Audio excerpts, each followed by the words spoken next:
And so it begins.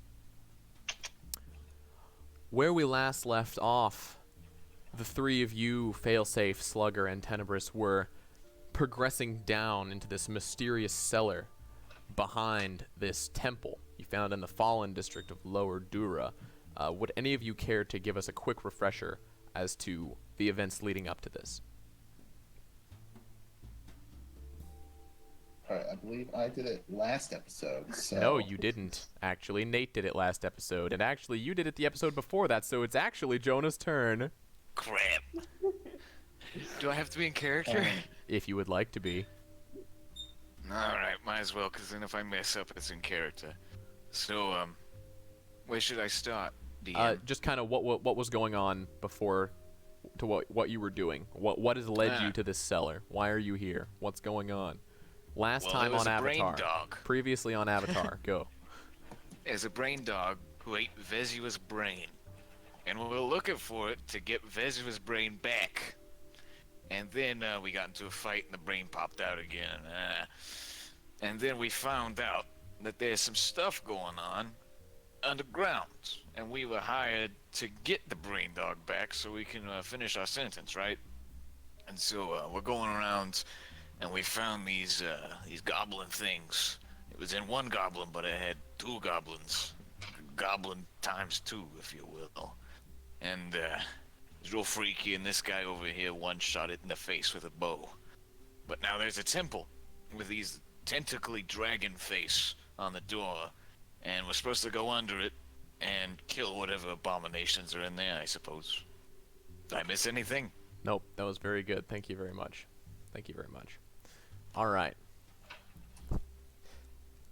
As you progress, you are going through. Who here can see in the dark? I believe, just Slugger. I believe is the only one I think who has dark vision. I can? Do you have dark vision? I have no idea. I think you do. Half orcs do. I'm pretty sure. I might get it from my dragon mark. Oh, if you don't, you get it from your subclass. from Gloomstalker, because you have Umbral Sight. Right. So you definitely have it.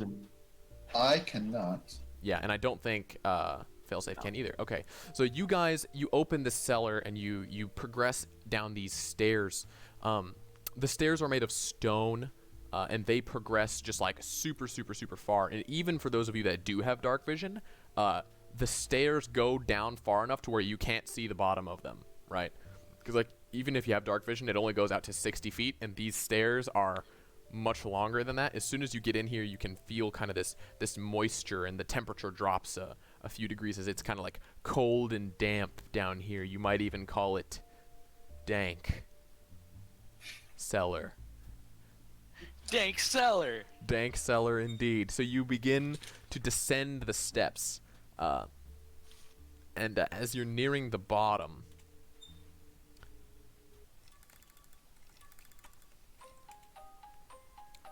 the first thing that strikes you is the smell. For those of you that have ever been in high school biology, it smells like formaldehyde. Oh, no. Which is to say, bad. This is making me thirsty. You progress down these stairs into a large cavernous room hewn out of the stone, but very neatly. It is a very geometric, like very square room. Very well made. Immediately as you enter, it's very dimly lit. The only kind of light are these kind of translucent blue orbs kind of floating in the corners of the room. You're not sure where they came from or what they are, but they seem to be like flickering as if whatever was powering them has been gone for a while. Immediately as you enter, you see kind of this black pedestal in the middle of the room that has like a divot in the center that looks as if it holds some kind of orb. Off to the right of the room, you see there's another door that leads off to a passage to the right. In the front right corner of the room, there's some tables with various, looks like, doctor's tools. But when I say doctor's tools, I mean like military doctor's tools. There's like saws and big pliers and all sorts of nasty-looking implement, all stained this kind of red and gray, as there's kind of this strange translucent matter kind of clinging to some of these blades and other implements. As you look to your left, the whole left side of this room is adorned with these cages. And these cages, in a couple of them, are these same kind of twisted, mutated goblinoid creatures that you had previously mentioned. The last 3 cages are populated. There's 5 in total. Yeah, there's 5 in total cages. The last 3 are populated. In the middle, the creature seems to be just kind of like leaning against the wall, all of its eyes closed, kind of like looks like it hasn't moved in a while. You think it might be dead. The first cage towards you on your side of the room, the hinges are broken and the door is hanging off, and you can see scrapes and scratch marks leading out of that cage. You can guess that's the cage that was holding the one that you had previously fought. There's a second vacant cage though, with no scratch marks leading out of it. The door is not busted off; it just is swinging open. You don't see a lock anywhere on it, and no creature to be found. Uh-oh. There's a door straight forward at the other end of the room, just on the other side of this black pedestal.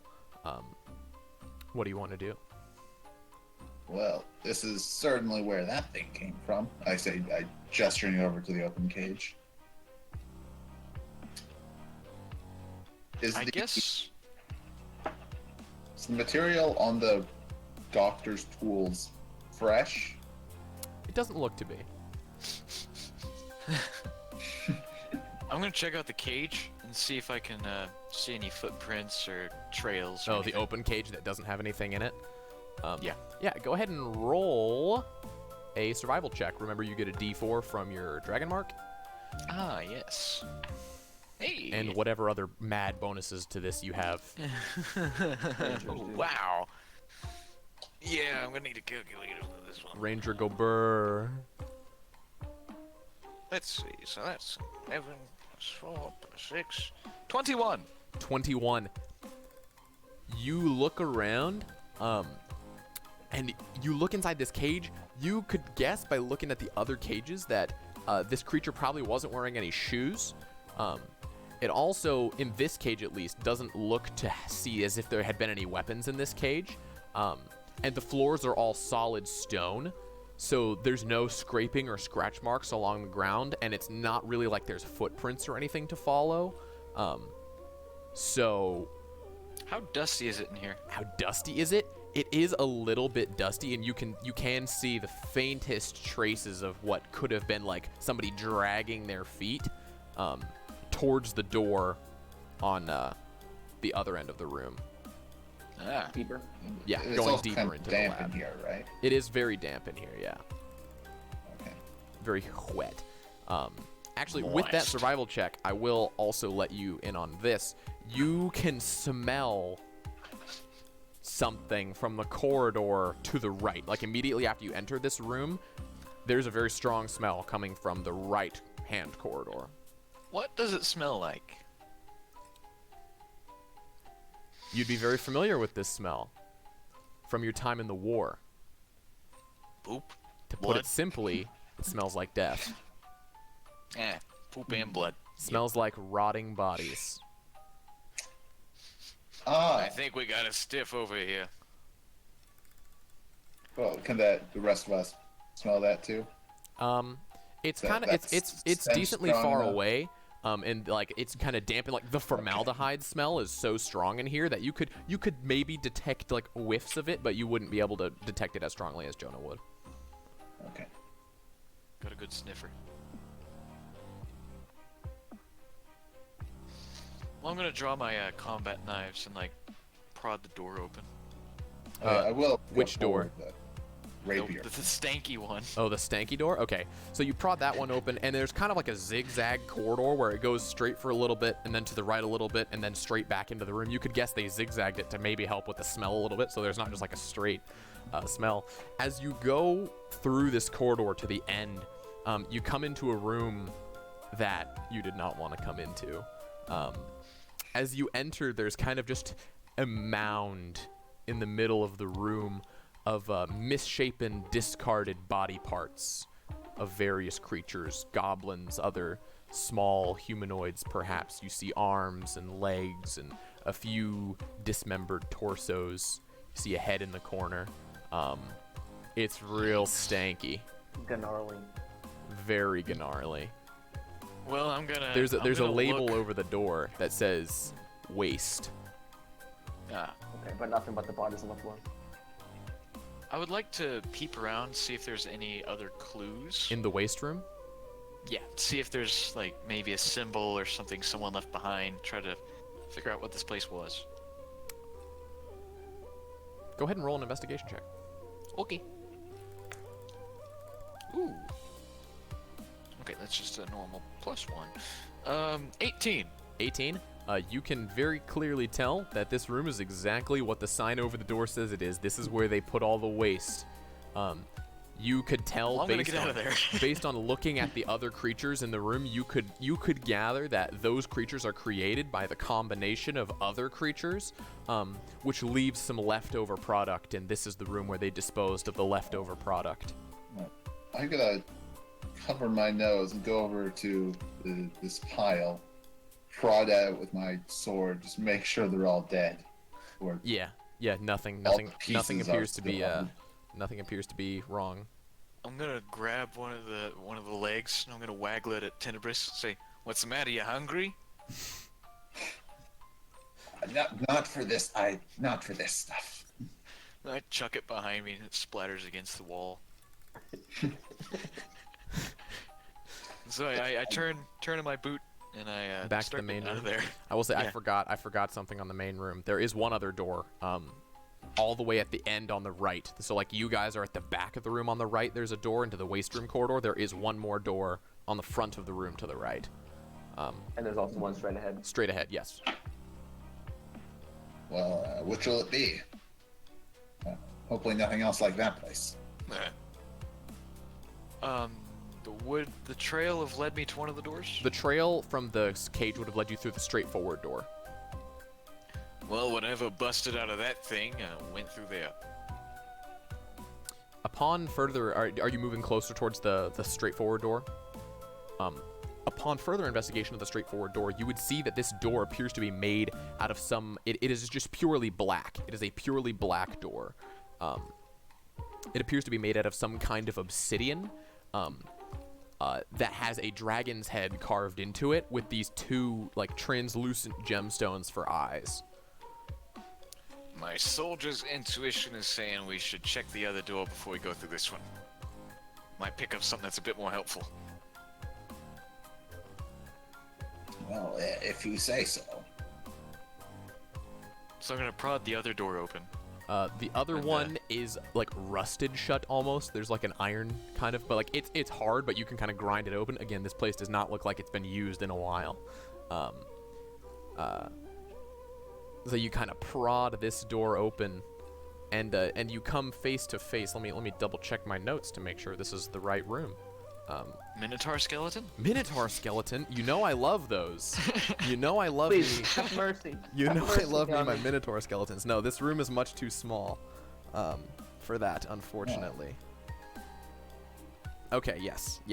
So as you enter this room, you come face to face. Well, the first thing that you'd notice as you walk in is that your feet kind of crunch a little bit on the ground, and you look down, and the floor of this room, it's not a very big room, maybe like a 10 by 10 kind of room. It's not very big, maybe a little bit bigger, but it's not large. The floor is littered with all sorts of gemstones on the ground.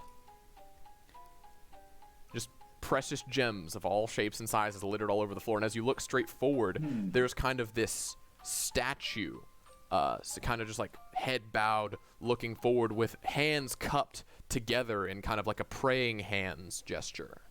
I grab one of the stones and I chuck it at it. Nothing happens. I like to check And you do if they're, that? like, actually rubies. I don't know if it's a trap or Although, something. you say you pick up a stone off the ground? Yeah, Yeah. and I just chuck it at Okay, the hold statue. on. As you pick up a stone, you go to the ground. You pick up one of the gems. It's a mimic. You pick up a ruby. All right. You pick up a ruby, and as you do, there's like a whooshing sound that the other two don't appear to be able to hear, but you hear in your ear kind of this whistle of wind almost. It's very slight, and you hear a faint whisper that just says, Luna. In a breathy whisper, it says the word Luna. Luna. And then you throw it at the statue, and it does nothing. Does the name Luna mean anything to you? Any of you?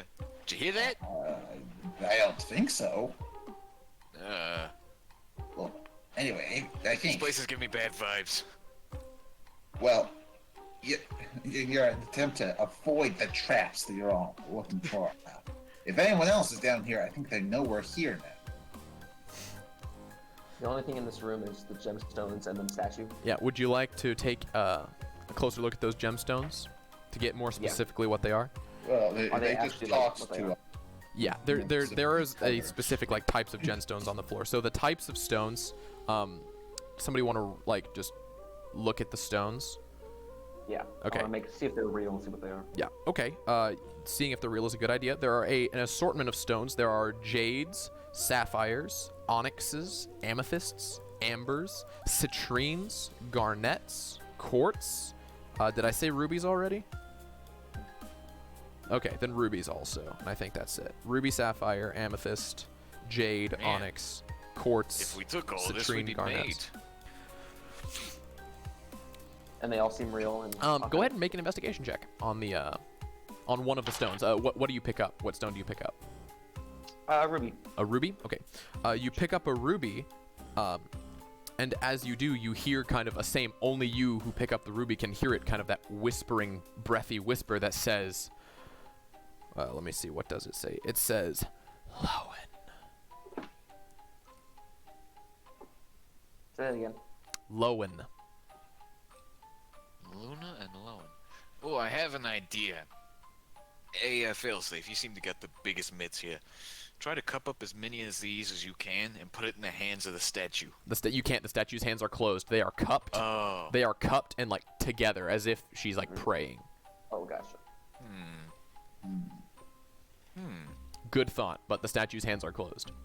You could guess that the statue has something perhaps inside that maybe you need, but I'm gonna go over and try to pry the hands apart. make a strength Is it check. as many stones? Make a Is strength it check. like a human-sized statue? It is. or It is a fully human-sized statue. Ooh. Okay. That is a 5. You fail.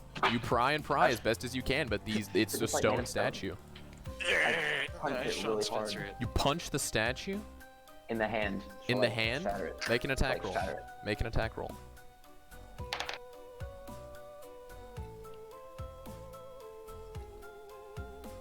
Uh, 14. 14.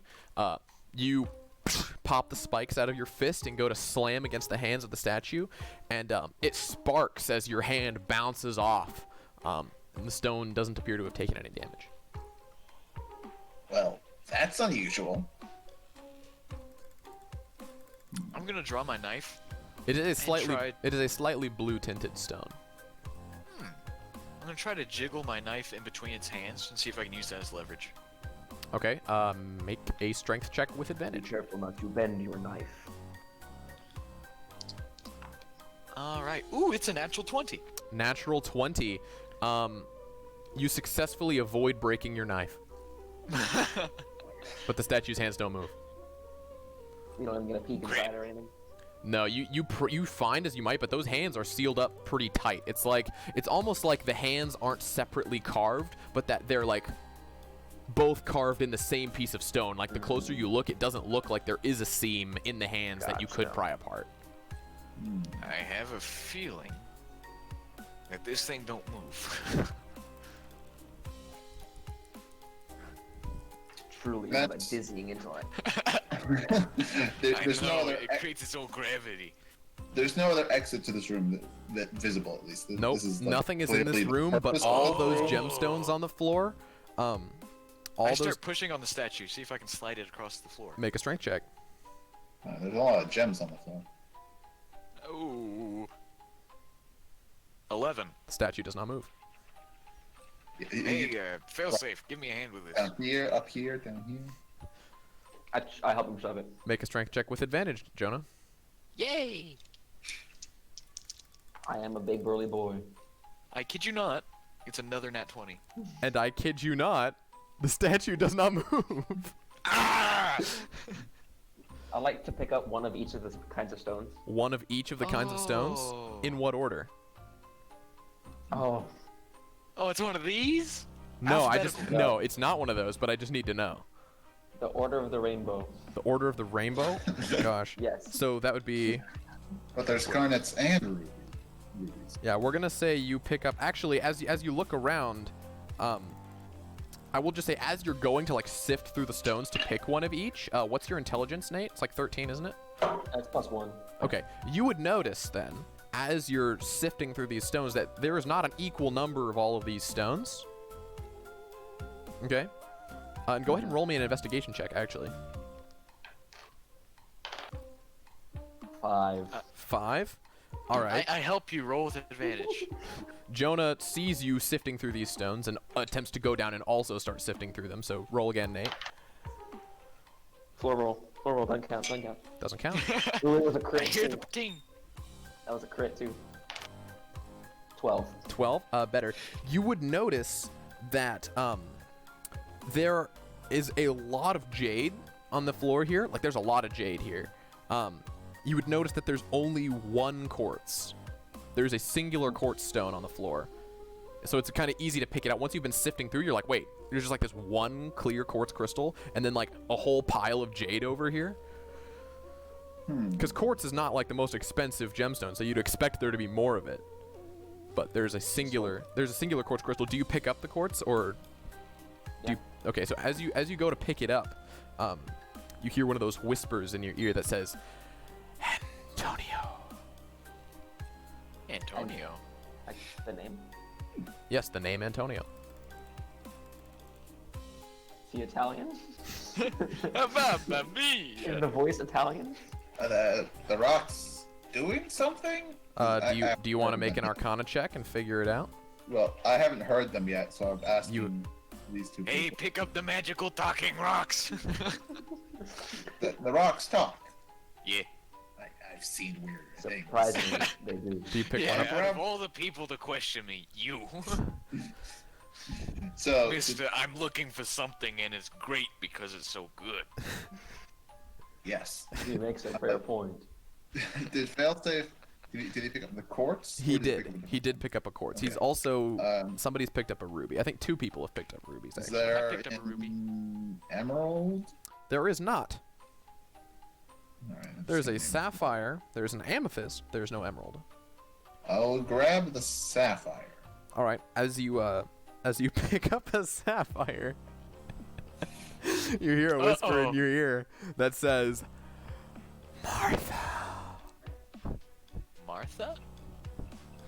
Martha. Martha Stewart?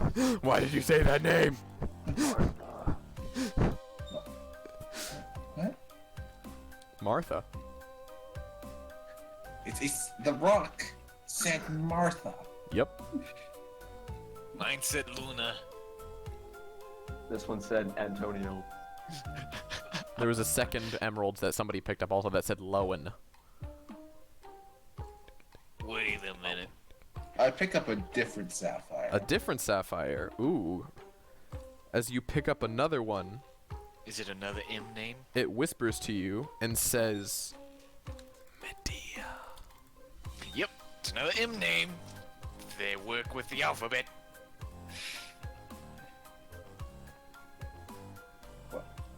They're gone. Oh, there he is. Yeah, my You camera's figured being it out, right. and you got. Jonah figured it out and I cut him from the server. He disappeared from the room. What name did the other one say? I didn't hear it clearly. Medea. As in like from Greek mythology, Medea. Alright, now this one's My camera just froze in the stupidest face I've ever It made. did. so hold on. Well, this one's saying Martha. This one's saying Medea. Are all They the got M names. We got L names. I think we need to spell something. Let's see. You said Antonio, Something right? out So of that's names? A. Yeah. It's got a reason. I just don't know yet. Do the other stones also have a similar letter for each one? Would you like to test them and see? Yes, I pick up 3 different jades. 3 different jades. The 3 jades each whisper to you a single name. One whispers Red, one whispers Remy, and one whispers Rowan. So that means there was only one A name because that was the quartz. And there's a lot of R names. Ah, what does it mean? Dang it, Caleb! You stopped using riddles. And I started using, dude, let me tell you, Tasha's Cauldron of Everything is a wonderful book. Too bad I don't own it. I just look for the. Look for the puzzle. Who's to say I haven't altered it, Jonah? You probably could. No, You probably alter it did. and you It- bet. it's- I've should have, already yeah. altered the stat block. Pray I do not alter it further. I'm stumped. You got any ideas, Oh. guys? There's a couple of things you can do if you need some hints. I will allow you to Arcana check the rocks. I will allow any of you to religion check. I will do that. I will allow any of you to religion check the statue. Nobody has asked what the statue is yet. I'm not good Is it with just like religion. facing the wall, or is it No, just it's facing filling- out into the room with the cupped hands, but the rest of the statue, as you've noticed, I have yet to describe aside from the hands. So if you want a religion check to place the And statue, it's a light, made of a light blue stone. Right? light blue stone, yes. I'll do an Arcana check on the rock. Okay. Go ahead and roll. You're good at this, aren't you? 11. 11. You definitely get the feeling that these gemstones are not ordinary gemstones, but you're not sure what is extraordinary about them. Aside from the names. Yeah. Like, they speak to you, but you're not entirely sure why or how. Like, you can tell that these are definitely magic, you're just not sure what the magic is or how it works. Do you think these might be rejected test subjects, and this could be some type of graveyard? I haven't heard. So, okay. Lore question specifically for Eberron. The goblins, they go normal names, or do they have like goblin names? No, there are goblin names. There are definitely goblin names. Actually, you know how in Lord of the Rings, like, all of Middle-earth used to be ruled by the elves? Yeah. Well, in Eberron, all of Corvair used to be ruled by goblins. Oh. I mean, Antonio, a goblin name. Not Is it gonna just be- yeah. goblins, but like goblinoids, goblins, hobgoblins, and bugbears. Like, there was a vast goblinoid empire that covered the entire continent of Corvair. But for what was in the other room? How well are Sorry, what, Jonah? You cut out for a sec. How well are goblins received? That's what we're Received? looking for. They're not treated as like monstrous as they are in other campaign settings, but they're still not like looked highly upon, at least not normal goblins. Hobgoblins are a bit more respected, but mostly because people fear hobgoblins because they are brutal mercenaries for the most part. But there is actually an entire goblin country in Corvair. I told everybody to pull up the map, and I didn't even pull up the map, so that shows you how good I am. Nate, were you here for that? I don't think so, no. Oh, I told everybody to pull up the Eberron map. Unsurprisingly, I didn't do it. I do believe, yeah, Dargoon, I do believe, is an entirely goblin nation. So, like, that entire Goblin country family. is ruled by goblinoids. So, actually, Sharn used to be a stronghold of the Goblin Empire. Huh. So, Pranked. Hippity hoppity, give me a prank. But what I originally wanted to know is, would Martha be a weird name for creatures, the goblins and the creatures we saw in the other room? you could guess that it's probably not a goblin name. All right. I figured. I just wanted to make sure. Yeah. If you want, I'll let you religion check the statue, or you can insight the stones. I'll try Oh. religion checking the statue if no one else is good at religion, because I'm not. I have intelligence. I'm not good with religion Okay, either. I'll let you do it then, because I don't. I'll just sit there quizzically looking at it. Wow, my computer's being mega slow. That's okay. 13. 13? Yes. Okay. This is On not. my statue religious check. All right. Don't Well, assume you're I'll not a make a super roll. religious man, Tenebrous, but this is a fairly common image, so you're not. It's not like surprising to you. Let me double check the name real quick. So uno momento, por favor. Where's the section on frickin' religion? Aha, there it is. Okay. I'm gonna have to close that. Okay. So, as I said, this is not. You are not particularly religious, but you would be fairly familiar with this symbol. It is a man, a hooded man, kind of clasping his hands in this praying gesture. You would be able to tell that this is a statue of one of the sovereign host. It is a statue of Auron, the sovereign of law and lore, often thought of as the first wizard who shared the secrets of wizardry with the world. Could you? Auron? Yeah. It's I'll spell it for you. It's Aureon. And he likes the law and order. Right? Magic. It's the law.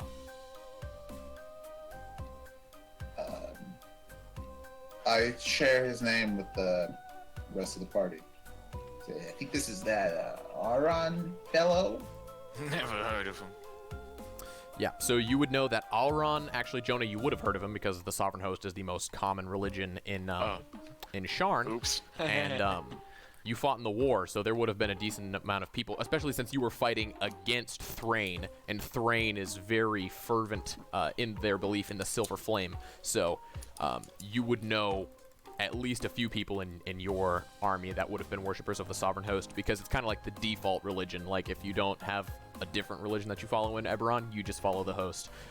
Everybody kind of follows the host. So you would know, as I said, that Auron, however you want to say it, is he is the sovereign of law and lore. So he's a god of knowledge and order. Order being the key word there Oh, for this we puzzle. need to sort the rocks. All the jades here, all the rubies here, all the garnet. You get the idea. Probably in ascending order, you know. We have the most to the least. Possibly. If Because you he's the say god of so. order. So I do you do that? Start Yes. gemstones. All right. Without a shovel. Here's what I will say. As you are sorting these, you get a more acute awareness for how many of each stone there is. So to remind you, the gems are ambers, citrines, onyxes, rubies, quartzes, sapphires, jades, garnets, and did I say amethyst already? I don't think so. No? There were Okay, 9 then last time. amethysts. There's 9 now. Okay, but just to give you the number of each stone, okay, jade is the most populous. There is 18 jades. Onyx is the second most populous. There are 16 onyx stones. As I previously said, there is 1 quartz stone. There are 9 ambers, 13 sapphires, 14 amethysts, 5 garnets, 8 citrines, and 12 rubies. Okay, so 8 what's? There is 8 citrines. How's that spelled? Citrine. Citrine, as in like citrus, like an orange. Okay. And then how many rubies were there? There are 12 rubies. I will Okay. go ahead and also tell you that as you pick up and sort these stones, each whispers a name to you, and you guys have already kind of put together each stone has a letter of name associated with it. So I will go ahead and tell you. You already know that onyx or no, not onyx. Sorry, you already know that quartzes are A because there's only one quartz and it's Antonio, right? Right. So- Wait a minute. I bet they're in alphabetical. Wait, maybe not. There's no. Carry on. Oh. You also know that the sapphires, How many are are M's, the rubies are L's. You would learn that the onyxes are P's, the ambers are I's, the garnets are E's, the amethysts are N's, the citrines are H's, the jades are R's. You already know that. How many sapphires were there? There are 13 sapphires. And what was their letter? The letter for sapphire is M. M. And then the garnets. How many were there and what was their letter? The garnets are 5 of them, and their letter is E. Okay, so that's the connection. So however many they are, that's like the letter. So like quartz is 1, the letter A. Yep. Uh, Is there enough letters to spell Auron? There Was could that be. you? There could be. But they're not. There's no U, so you couldn't because it's AU. the letters were R, P, N, L, M, I, H, E, A. There. Did you say I in there? I did. I meant to. Okay. Sorry. I was just- I posted it in the general chat. Gotcha. I do feel like we're supposed to. Yeah, that's handy. I feel like we're supposed to write something. You definitely get the feeling that there is a word here. And even if we find it, how do we like submit it? Do we like? Put it in that order, maybe. Could speak the word. Maybe. Or set the stones in order. So R P N L M I. Again, Auron is the god of law and lore, the sovereign of law and order. So, order here is important. Order. No, can't do that. There's 9 letters. Balance? Nope. No B's. You know the letters. I posted them in the general chat. You just have to Yeah. know how to order said letters. Yes. I will say the order is not arbitrary. There is a reasoning to the order of the letters.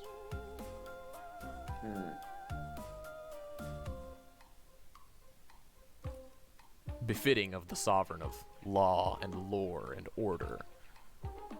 Nope, no J's. Tanner versus typing. I'm just messing around. This with is good. that. I'm used to you guys solving my puzzles so fast. This is nice. Well, that's how it goes. Either it takes us 20 minutes, or Jonah guesses it instantly. He does often guess it I instantly. am like the puzzler, dude. I will say Jonah has been closest to being on the right track so far. Kind of. Yay! He's kind of Jonah say? deviated from the track in the last like 5 minutes, but he was closer earlier. Oh. Jonah, what were you saying 5 minutes ago? I don't remember. Nate, you were correct though. About the alphabet. number is the letter. Yeah, the number is the letter. Yeah, yeah. Nope. Does the specific gem type mean anything? You could guess that it does. Crap. Order, Planar him? law. Hang on. Planar him. That actually might be it. No, H-I-M, not him. Oh. If there was like the other kind of him. Planar him. I feel like Nathaniel has the right idea of just hashing out what it could mean. It- Oh, I think I know what it is.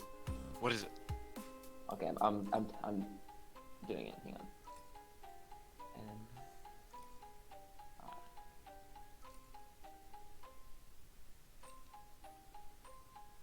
I'm like mega focused here.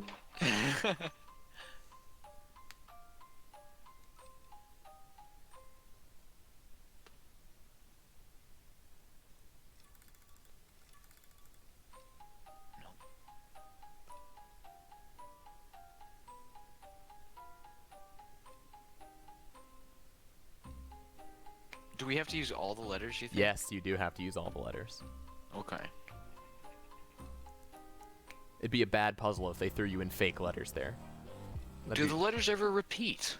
I wonder. There are no repeat letters. Okay. That helps me. It does not have to be the same word. It can be multiple words. Oh, It just has to be in order. I know what it says. Do you know what it says? All right, enlighten I us. I'm like staring at the floor, right? Mm-hmm. And I just say, in her palm. And as you say that, the statue glows blue for a moment, begins to rumble as the hands unfold. There we go. Well done. Well done. And as the hands open, you see cradled in the palm is about a fist-sized purple orb. Hey, it's the orb! It opens the door. Nice. Hey, not bad, failsafe. I'm gonna try to clap him on his back, but I just end up hurting my hand. You do, he is made of metal. Grab the orb. Yeah. Yes. Okay. Yep, you have obtained the orb. Grab the ball. Alright, what do you do next? We play soccer. Does anyone want to loot these gemstones? Oh yeah, we should do that. Are you sure about that? Do they? Oh, they might be I cursed. pick up one. I pick up one of the stones. Does it still say anything? It does. I pick up one and throw it through the door. See if it like explodes or something.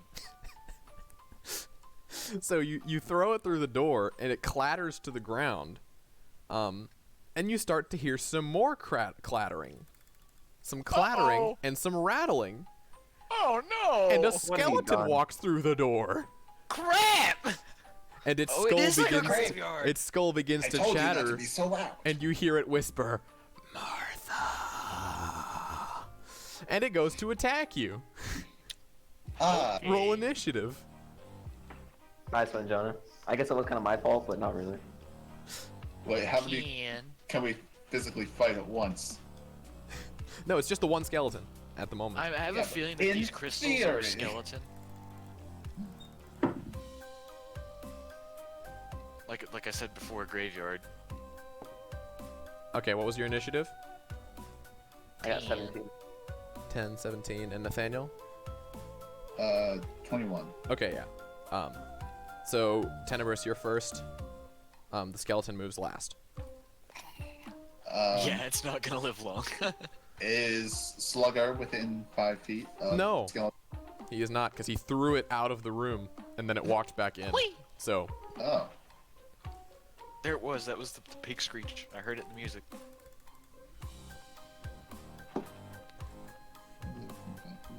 All right. I would like to cunning action A, or is it still called that? I don't know. it That's is. an official name. It is. Cunning action aim, and then fire an arrow at the skeleton. All right. Go ahead and roll. Roll to hit. Crit, crit, crit, crit. Don't waste your crits on this. Well, I got an 8 and a 4 on the rolls, so What's your bonus to hit? it's plus 6 or something. Yeah, plus 6. Yeah, then I'm the 13 hit then, or the 14 hit. Yeah. Nice. And since I have advantage, it's D6 time. Tree of them. Tree D6. What kind Oh, of rogue are you?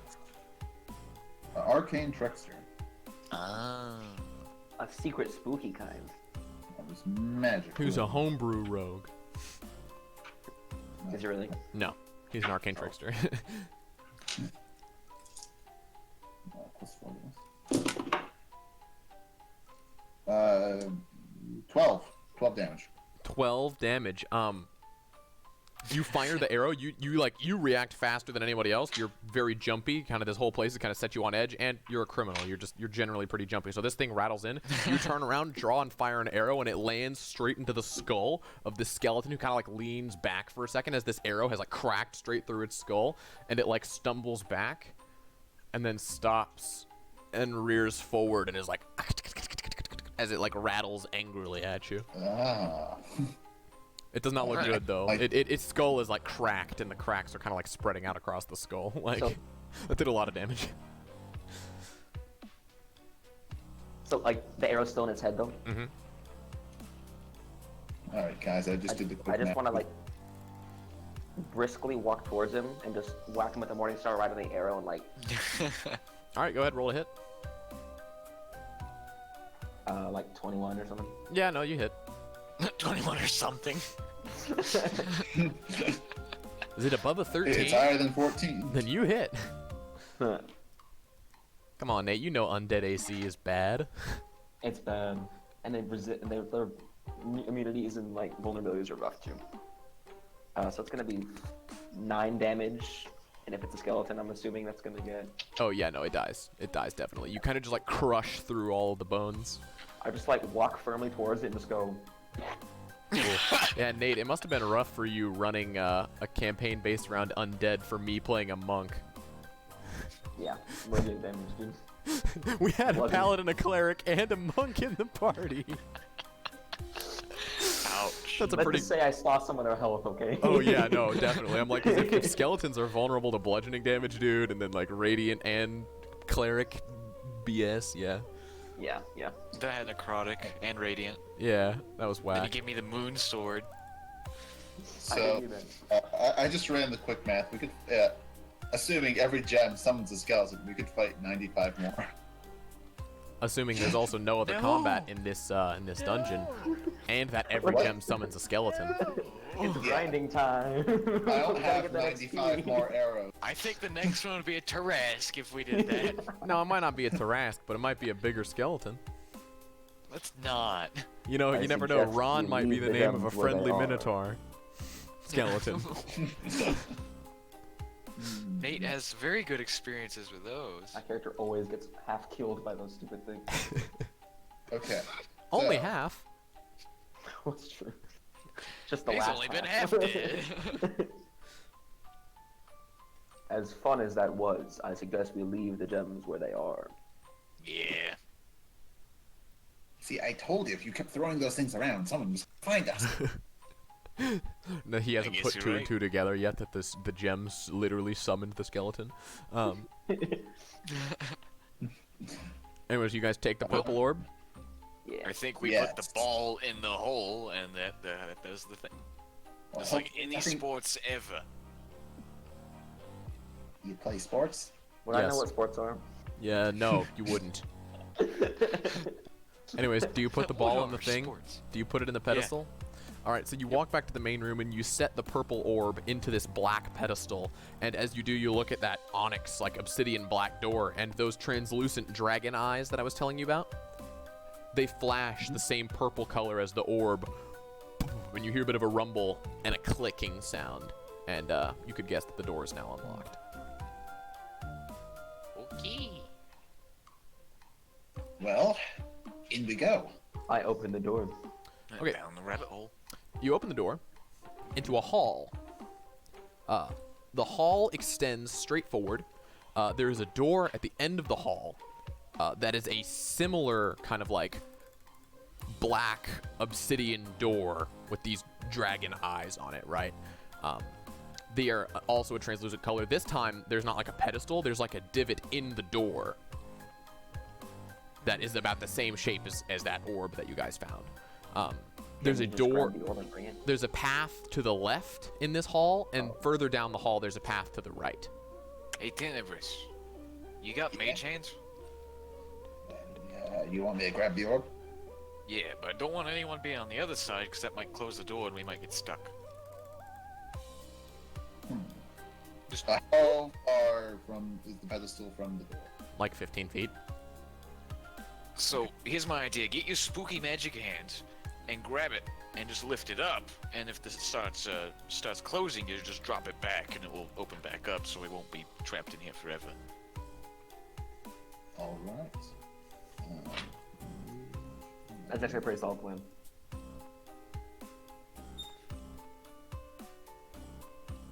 Spooky magic hands! Um, So do you lift? You go on the other side of the door and you lift it with Mage Hand. I don't go to the other side of the door. I go to the edge of the hallway where I'm still within the door, and I pull out my page, making sure my companions do not read my page. Oh, yes. And then My I Discord just pooped. my hand, and I cast Mage Hand, which for me is invisible. I try and pick up the orb. Okay, you pick up the orb, and nothing happens. No doors closed or nothing. You just pull it to you.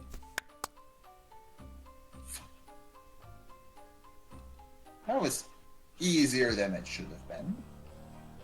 Let's see if it unlocks the door in the same way. Do you want to check out either of the two hallways first, or do you want to go straight for the big door? Let's see if it unlocks First, it. I will try and see if it unlocks. Okay, so you And go go up to the over main big door. Place it in. You pass those two hallways. Yeah. And so you go straight up to the big onyx door. You insert the orb into the key slot, and the dragon eyes flash that same purple color. And the door opens. You want In the room, on we go? in the or- room, there is that Dolgrim that escaped from its cage. And it's standing in front of another door, but this one is like a steel iron cellar door that also has that same dragon carving on it. And this cellar door has a divot in the center as well. But the Dolgrim is standing in front of it, kind of giving you like a... He doesn't like approach us, trying to fight us. He just. He's standing in front of the cellar door. One of those kind of like diagonal, like on the floor doors, you know? Kind of like the one you came in through. You just muted yourself, Nate, just FYI. Okay.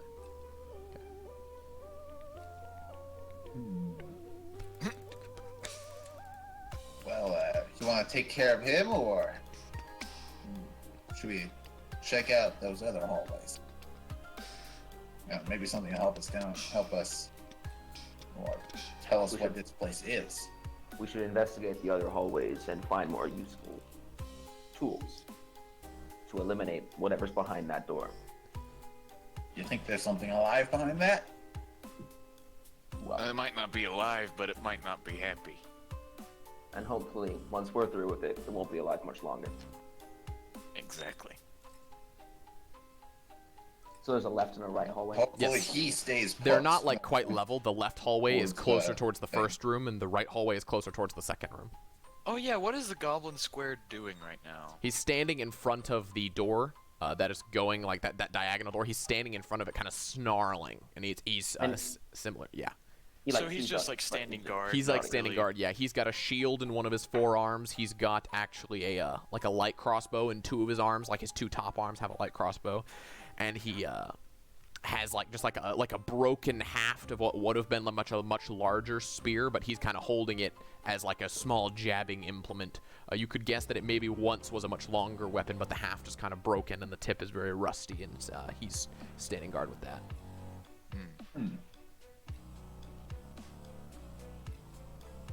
Well, should we at least take care of him first so he doesn't run off? I suppose so. You seem to take care of these guys pretty good. I nudge you in the shoulder. Go ahead. I hand you one of my arrows. Me or Failsafe? You. Failsafe You. doesn't have a bow. Okay. I don't use both. Yeah, no, I thought he was talking to him until you mentioned the arrow. I'll throw an arrow. Do it. I'll repeat my same course of action. All right. Pull out the bow, get that steady aim, and then fire one of Slugger's arrows. Go ahead and do that. 22 to hit. 22 hits. Pew pew. Fuck it.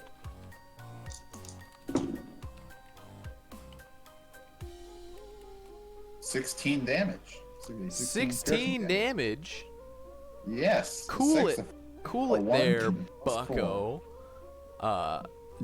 Yeah, you once again, you strike him like he has two mouths, you know, kind of stacked on top of each other. You draw back and you strike him right in between those two mouths, and he kind of and falls over. One shot. Hey, yep. I'm glad you did that. I I'm pat like you on the already- back and I go to the right door and I open it. I'm like already mid leap, like with my morning star, and it's just like oh. Dead. You're like, "Dang it." Yes, allow me to multi-class into range. Favorite foe. Favored foe. I kill specifically double goblins really well. Oh yeah. All right, so you guys go to the right. Single goblins, no, triple goblins. You guys want to go to the right hallway first? Yeah. All right. Sure. Um, sure. I poke it open with my knife. Inside the right hallway, there is a suit of armor. Rat! And I quickly close it. Is there a bunch of them back there? There's no door. It's just a hallway. Oh, never mind. Close the hallway.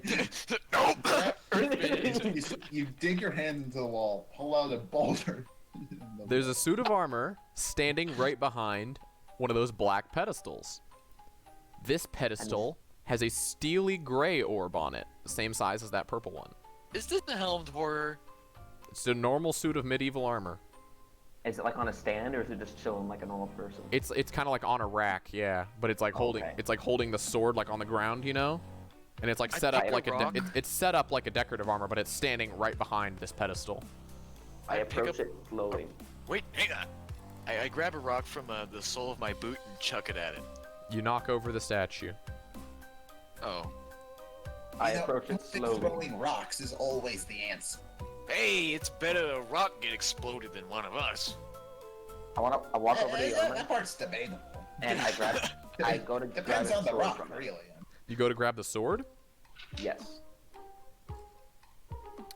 So you go to grab the sword, and being somewhat magical yourself, you pick up the sword, and you instantly feel something is wrong. Oh no, is this like the sword from Devil May Cry? Not Just quite. stabs him. Not quite. Although, Assert dominance by stabbing yourself in as the soon as you chest. pick up the sword, it starts kind of like humming and vibrating in your hand, and the blade jerks back towards your head, but it like kind of bounces off your steel plate, and you have to kind of like use your other hand to steady it a little bit, but you can feel it trying to like swing itself at you and release itself from your grasp. At this point, I'm throw going it to on need the everybody to ground. roll initiative. Oh, I do not throw it on the ground then. Never mind. I'm pretty sure you have it grappled right now. 10. Or it's Yeah. grappling him. 20. 4. Oh, I think I know Minus what these 1 are. dex, gang. Okay, what First try to Tenebris that had every what? I had 20. Can any of us wear full plate besides Nate? No. And I can't even, technically. Oh, rogue. Why can't you wear full Ranger. plate? Warforged. Warforged can't wear heavy armor? Well, like, they integrate it. It's, like, weird. Oh yeah, well you can have full plate Like, though. you You can't just like wear. yeah, you can't wear armor. You integrate Because it he into your body. is. Oh, that'd be All right, weird what was for everybody's leather armor. initiatives? Tenebris had 20. What was the next highest? 10. Oh, you dubbed it. What did you have, Nate? 4? Okay.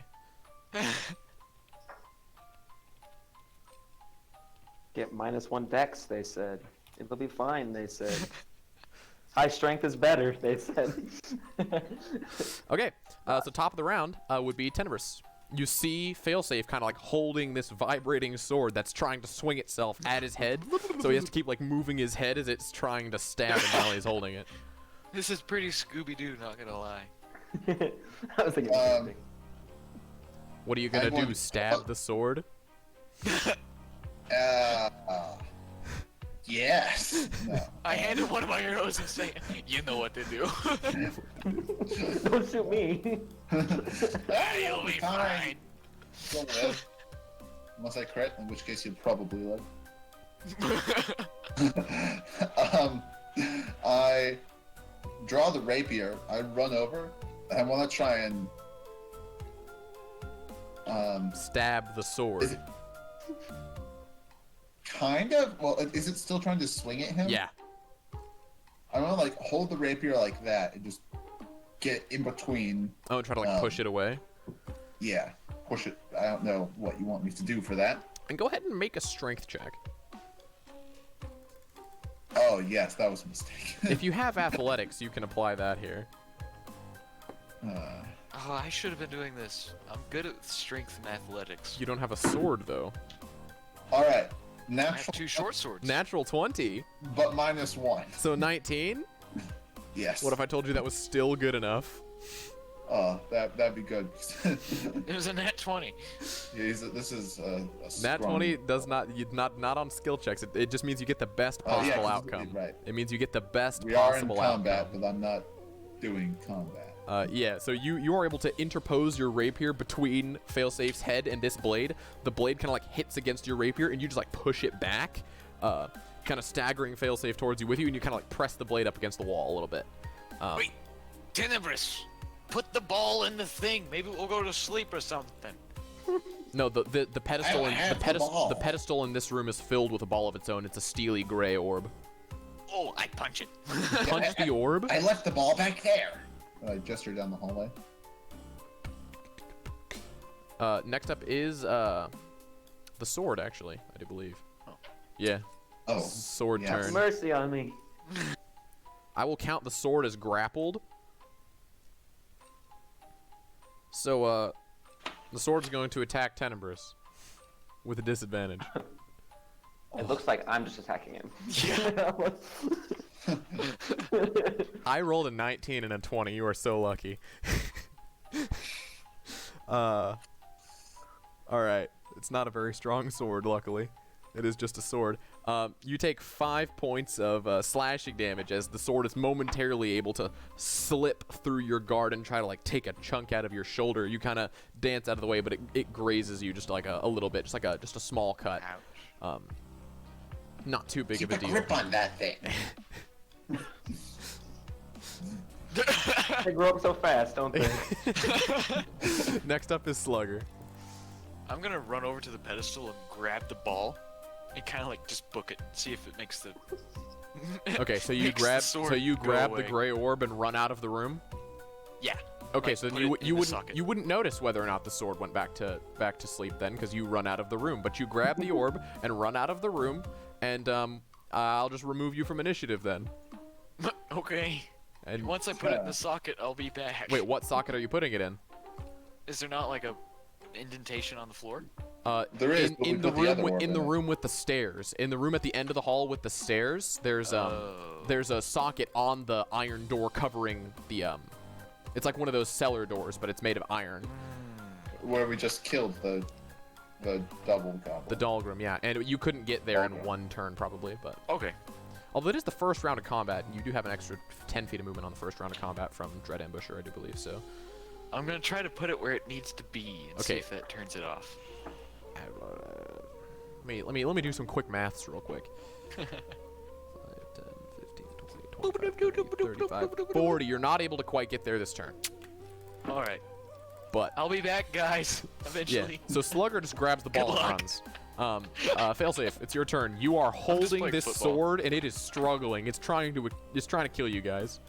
And so, where's Tenebrous? What's he doing again? He's like- Tenebrous is trying to hold the sword back against the wall with his rapier, but it's trying to You're attack sword him. fighting him, practically. He's sword Okay, fighting so- you. Okay, so I want to cast Thunderous Smite, and then just like drop Touch the the sword and sword. just like Brain it. slam it down the hallway. Towards me? No, you Well, would, you're you not would, in you the would room slam it anymore, are you? across the hallway into the opposite wall. You would slam it into the Right. opposite wall. Yeah. Yeah, All right. that's what I was- Sure. Actually, how far does Thunderous Smite knock back? I think normally it's, I want to say 10 feet, but it is just a sword, not like a person. Right. Okay. Yeah. So go ahead and roll to hit.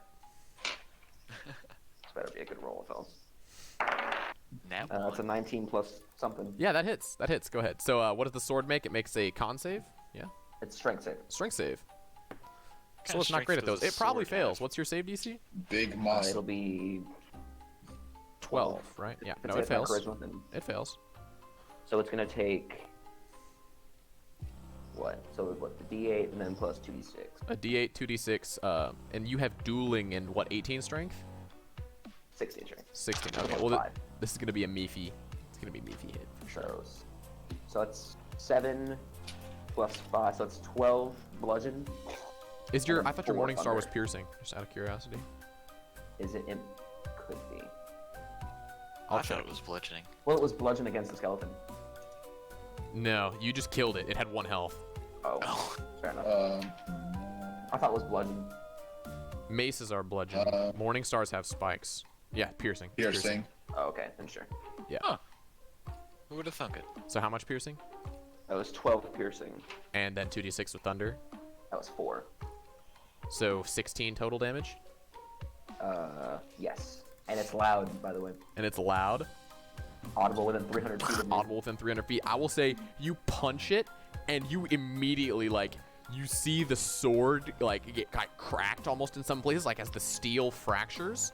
And for a second, it looks as if the sword is about to hang on, and then it slams into the opposite wall. And it looks like the collision with the opposite wall is actually what breaks the sword into pieces of jagged steel as it lands on the I ground. just look over my shoulder. Yeah. Good thing you left. Yeah, that wouldn't have been a good place to stand. Just dies.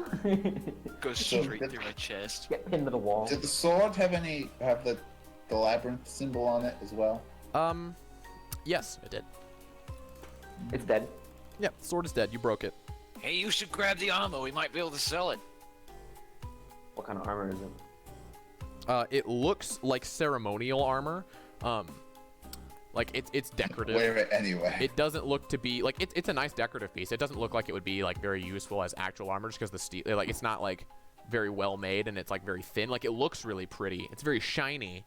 If But- we split it up between all of us, could we carry it out, like in our bags? Probably. Most of you Do guys that, are pretty we can strong. sell it. It's not haunted. Not that you could tell. You haven't worn it. I touched the sword. Someone else touched It the armor. totally is haunted, but it's not our problem because we're gonna sell it. Listen, the sword was definitely haunted. You're not sure about the rest of the armor because Jonah knocked over the armor. I would like to go over the sword. It's broken. Is The there- pieces on the ground. Is there a piece that has the symbol on it? Yeah, that would be on the hilt. All right. I grab the hilt. and I Okay. Put Which I that. do believe it means it functions as a dagger now. No. Oh, okay. No, not really. It's very Be like a shattered. donkey deck. Yeah, the hilt is not even fully intact. You could repair it into a kind of Oh. dagger, but like it shattered. The blade's shattered. So it's not like Talons? The blade No. that was broken Yeah. shall be remade. It's not like the blade was Yeah. sheared in half. It was like shattered into pieces. okay, that's a weird blade then. It's like he got struck by lightning. Well, it was also sword fighting Nate who was wielding it. Yeah, he I did thunderous just, like- smited it into a wall, and like the blade like exploded. So, like, there are shards of it. There are like small shards of it. You could pick those up and like shank somebody with them if you wanted to. Use but- them as darts, maybe. Maybe, yeah, you could, but Or like a really creepy hourglass. you could make batarangs out of the pieces. I would say the I just take the Yeah. piece with the foul weapon. yeah, the shards are about That is in the batarang collection. sized, so you could use them as throwing stars if you grinded on them a little bit. Well, I already have 30 darts, and 20 Yeah. arrows, so I'm alright. All right. Alright. All right, so Jonah, you are putting the gray ball into the other socket, right? Yep. Okay. So you set the gray sphere into the socket, and the dragon's eyes flash that steely gray, and the What's up? door opens into another did a thing. another staircase. There was another door, right? There's another hallway. To the left. Let's check this out first. Might be some loot. You were going to the other hallway, I do believe. Ah, on yeah. the door you I opened. gotta get back in character. Yeah. Just royal. Back. So as you guys enter this other hallway, there's a chest. And you know, like in Zelda, when there's a locked chest and there's like a big iron padlock on the front of the chest that has like chains wrapping around it. There's one of those, but instead of like an iron padlock, it's like an iron disc that has a divot in it, like it's for one of these spheres. Tenebris. Yeah. Mage hand that purple one over here? Can I just grab it? Well, I don't know if it's trapped. No, you like I can. said. You totally. You grabbed it earlier. Nothing happened. You could totally just grab it. Yeah, I pick it up and bring it over. Did Are you we gonna ever use check the- out the left hallway? Yeah, this is the left That's what we're hallway. doing. We're doing that now. Oh, so what was straight ahead? Straight ahead was the room with the doldrum in it that was guarding that iron. We haven't gone in there yet. Oh, gotcha.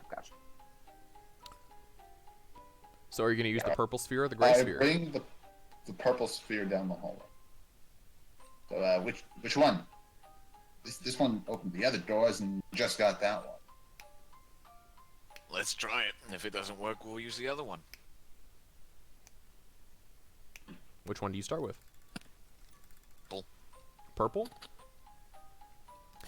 You put the purple orb into the lock on the chest, and you hear a clicking sound, but not from this room.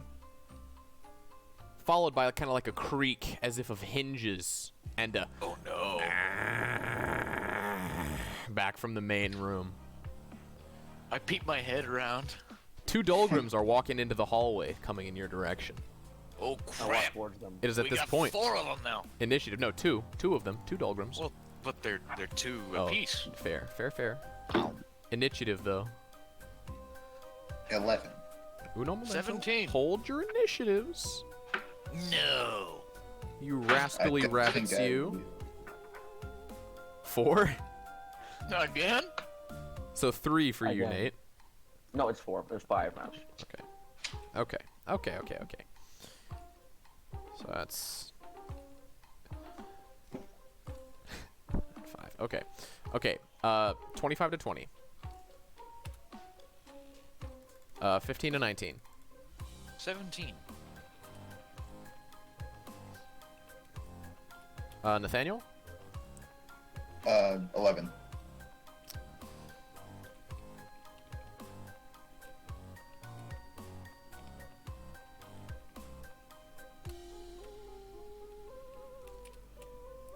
Wait till I find that one book that sets your dexterity to 18. There's Just an too item late. that does that? It's like the Tome of Nimbleness or something like that. Okay. Top of the round is Slugger. Remember, this is your Dread Ambusher round, so you have 5 extra or 10 extra feet of movement and another attack. Well, I think I'm gonna shoot my bow twice. Your bow. Well, it does more damage, right? It does a D8, but your dexterity is bad. Oh, you're right. So yeah, I'm gonna punch them. Punch one and then punch the other. You're good at that. So, the first one, oof. That is a 10 to hit. I don't think that hits. 10 to hit against the first Dolgrim. No, that does not hit. And a, let's see.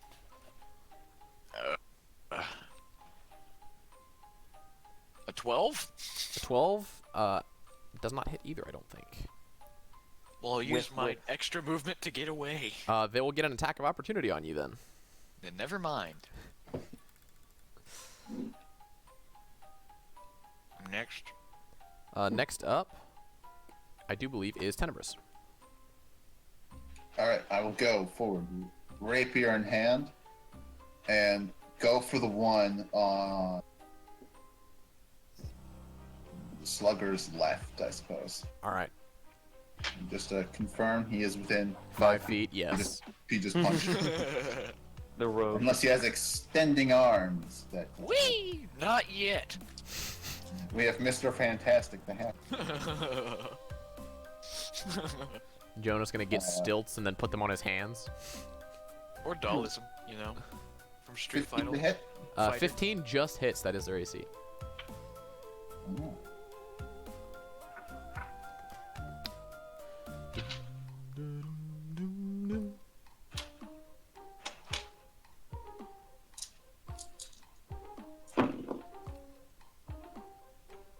The dice are with us today.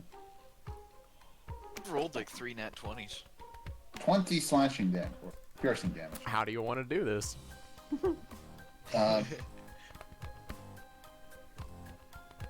I will run.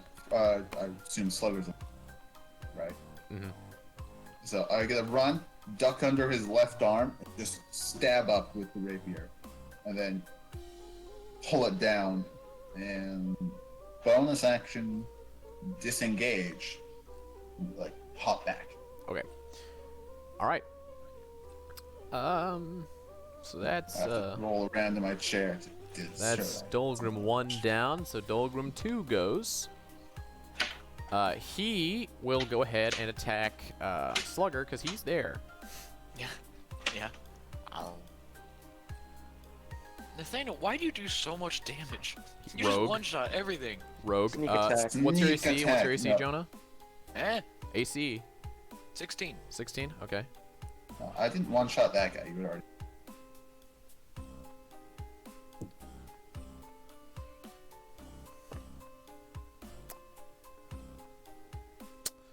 This Dolgrim kind of like comes forward. He's got a morning star hafted in one hand and like a broken spear hafted in the other.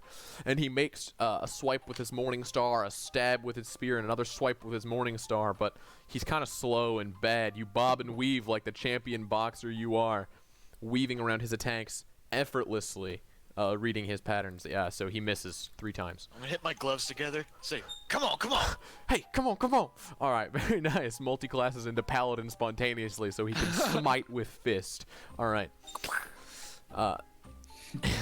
Speaking of smite with fist, failsafe, it is your turn. Now. But I will walk up and whack him with my morning star. All right, you can Whack. do that. Describe our characters in 119 one word. plus some change. Whack. I'm assuming 19 hits. 19 hits, yeah. It's plus 5 as well. Anyway. How does 7 damage sound? 7 For the damage sounds noggin? pretty good. So Bonk. you kind of like, you come over after he's just like overextended from swinging his weapons a bunch of times. You come in and like kind of like squeeze by Tenebris, and you just kind of come in and like backslap him across the face with your morning star, tearing some gashes, and he starts bleeding this kind of like thick gray ooze from his face. And he staggers back a little bit and kind of like, Can I kick him too? no. Okay. Not a monk. Top of the round, Slugger. I'm gonna punch him. All right. Hold on. Yeah. Feet is a bit beyond you. Ooh. That's a 14 plus 5. Yeah, that hits. Let's see, this is a d6 plus 2 plus strength. Doot, doot. It's a 4 plus 2, 6, 7, 8, 9. 9 damage. 9 damage. Yeah, how do you want to do this? So, you know he's like growling, right, after me? Mm-hmm. So I'm gonna say I uppercut him, and that claps one of his mouths shut, but it flings his head back, and it claps the other one's mouth shut, and that's what gets it. He like overextends and just chomps through his own face. Just he Alright, fair slaps enough. into the wall. Fair enough, fair enough. Nice. Alright, may I suggest you try... Extendo neck. May I suggest you try the gray orb on the chest this time? No, we're gonna do the purple one again. I agree with the disembodied voice I hear. God tells us to use the gray one. I go get the gray one, and I put it I in the change thing. religion. So the orb kind of like twists in the lock, and the chains disconnect from the disc, and it falls to the ground, and the chest clicks unlatched, and you lift it open, and inside on like a little like velvet cushion, there's a small crystal shard. Reminded me of my campaign. Yeah, I think we've all had crystal shards in ours. it's a crystal shard. I think we have actually. You're right. It's blue in color. I lick it. Tastes like Try a to crystal. identify what it is. Tastes like a crystal shard. Roll Arcana. Go into cardiac arrest. It's death sticks. Oof. Well, that's 4. It's crystal meth. That's a bleh. No, it's not. You have no idea what it is. It could be a It's rock small, for all it's you care. You just go around eating rocks or something? Well, I saw one geologist do it once. He licked a rock and they knew what it was. Are you a geologist? No. It doesn't really taste like much, and I handed it to Tenebris. You know, I'm gonna pass on this. Flesh arms. I physically cannot lick this crystal. You can't taste it any other way? Maybe with your eyes, you know? Arcana check? What What are the vibes I Warforged get from the crystal? weird.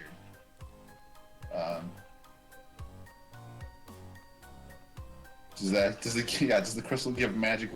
It does. I mean, Let's take it to the room. guess, I would guess it's say not normal. failsafe. It looks vaguely familiar to you. How Oh. so? How Is it from so? Morelands? It's not from the Mornlands, but your Dragon Mark house database is tingling. Boop, boop, boop, boop. Boop, boop, boop, boop, boop. Can I Yeah. pull up the Wikipedia page for it or no? No. Well, I mean, you can roll to see if you can figure out what it is. You think What you would know that be? you think you should know what it is, but we'll see if you actually do. Roll for Wikipedia. Go ahead and roll history for me. Oh, that's proficient in mystic. that. That's another critical +3. +3. Okay, you are Chuck, you're familiar giving me with these small flashbacks. devices as you kind of grab it and inspect it for a second. This is a very small piece. It fits inside your palm. It is called a spell shard. Oh. It is a very small fraction of a dragon shard. Spell shards are stored with knowledge. They are typically stored with particular pieces of literature, and you can gaze into the crystal to kind of like audiobook the literature to your mind. It's an audible.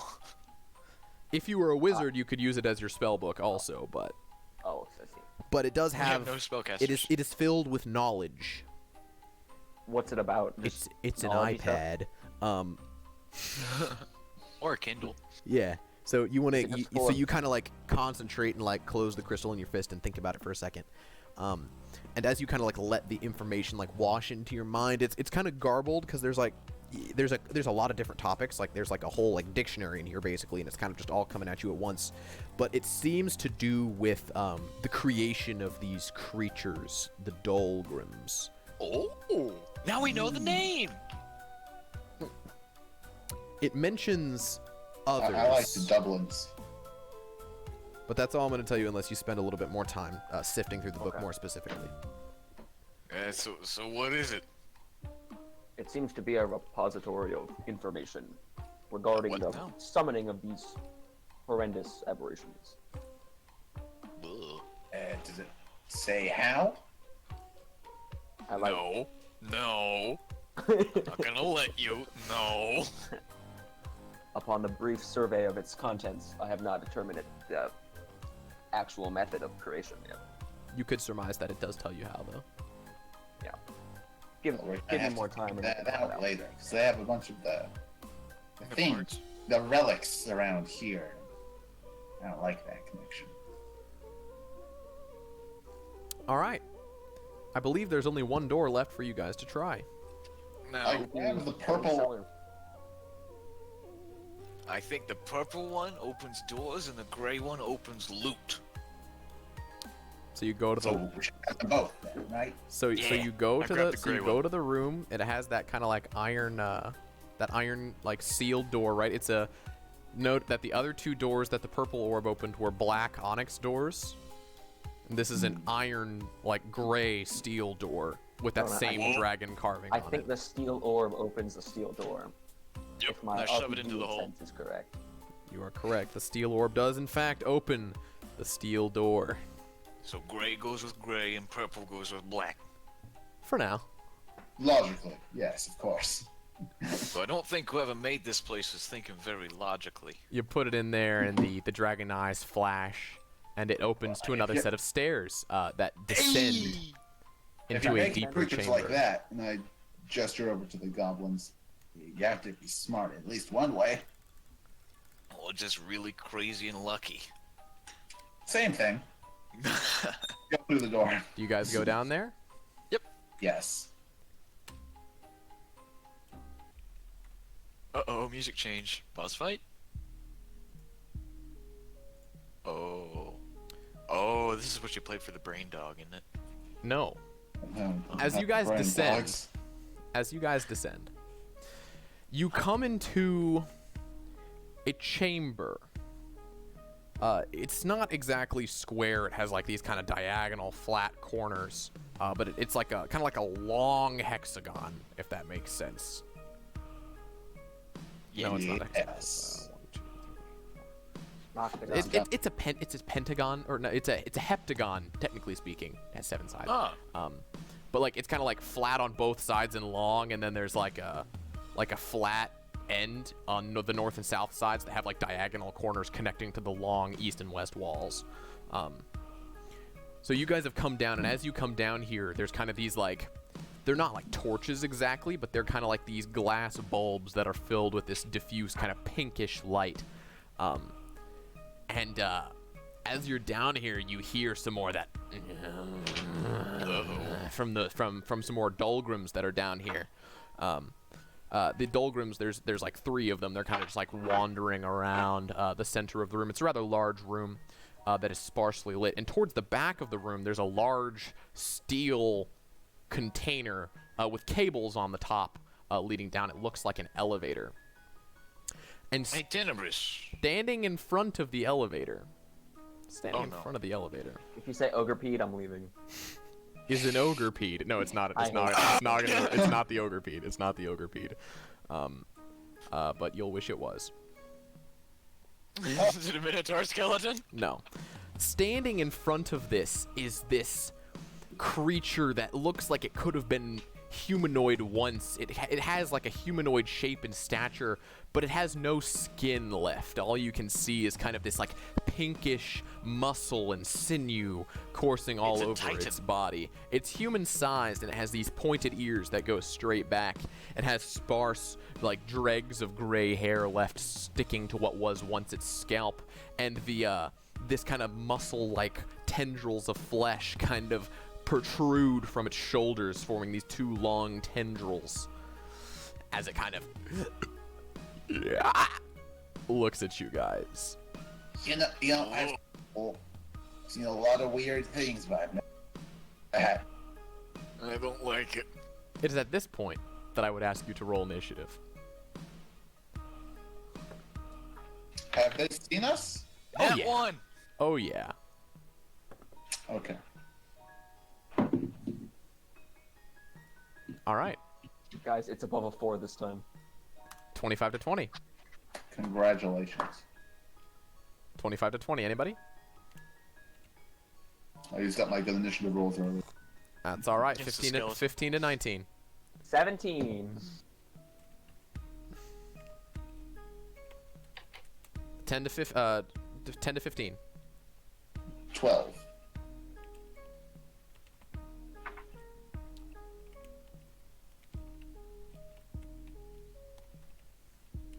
And then failsafe, you are last, or not failsafe, sorry.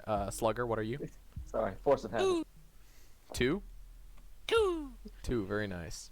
What's your dexterity? You said that low. Plus It's a 1. +1. Oh, Well, it's actually a +2. I keep thinking you're a monk Why? So it should be higher, right? because he My punches initiative. people. If you rolled a 1, then it would be a Initiative. 3, but that won't matter. But yeah. Yeah. But it just means I need to edit my sheet. Bloop, bloop, bloop. There we go. Okay. So, as you guys walk down into this room, this kind of lanky, sinew-covered creature turns and turns to face you guys and begins approaching you.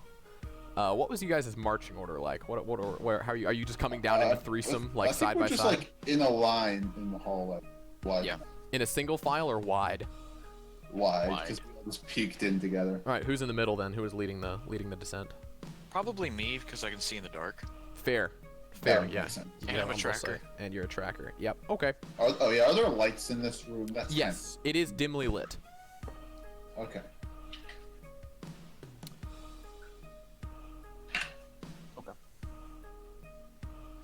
Jonah, Oh no. it approaches you, and it I kind don't of like it. Muscle flesh. one of those tendrils from its shoulder lurches forward and wraps around your throat. You will take 9 points of bludgeoning damage. And it begins to try to start lifting you off the ground as it grapples you with this tendril. It will attempt the same thing towards you, Tenebris, with its other tendril. Ah. What's your I've AC? got 16 now. 16. Yeah. The other tendril leeches forward, and you bring up one of your hands to try to like swat it out of the way, and it wraps around your wrist. As you will also take 8 points of bludgeoning damage and are grappled by this Hands creature. are expendable. Heads are not. So I'm Yeah, that's what you learned from your last character. yeah, I just lose a character. All right. Well, fail safe. It's up to you. Up to Yeah. up to you. Failsafe, you are up next, I do believe. Hit him with the magic punches. I see this, and Loki kind of panic, but I don't show it. I'm cool as ice. But you do notice that like marks on my arms start to glow weird, and I cast Hex. So at this moment, you know Failsafe's body is always kind of glowing with this diffuse yellow golden light that's coming out from like his joints and stuff, right? That's his Yes. power. So as he begins to glow, those lights, they kind of shift from that golden glow to this kind of like diffuse dark purple light. As you Purple, see, you say? as you see that that mark, that you have the mark of Cannith on you, right, Nate? Where is it? Is it on your bicep? Like on my On your shoulder. As you see the mark of House Cannith on Failsafe's shoulder begin to morph and change into a large, red, angry red glowing dragon mark. I thought you were about to say it was the labyrinth, and I was about to not be happy with you. Plot twist. No, it's kind of like a red purple. Like it's purple, but like on the redder side. It's kind of like a oxygen-starved blood. You know, Grow. That's exactly what I was It's thinking of, like John. Grow. Okay. Like menacing. Yeah, he has menacing aura exactly. So you cast Hex on the Dolgond. And I choose Strength. You choose Strength. Good boy. Good boy.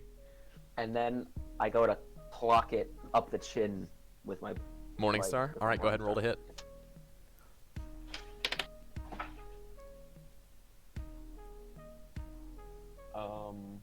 14. 14. As you go to swing your Morningstar up at this creature, he kind of like lurches out of the way, like moving slightly but maintaining his tendrils grasp on Tenebris and Slugger. This dude just sounds like a skinned Enderman. With tendrils. I'll put that image in my head. I maintain a very aggressive stance. Yeah, But you don't move. you radiate menacing energy at the moment. Don't you have to roll a... I did, yes. Okay. And I get 10 temp HP. Oh, sick. All right.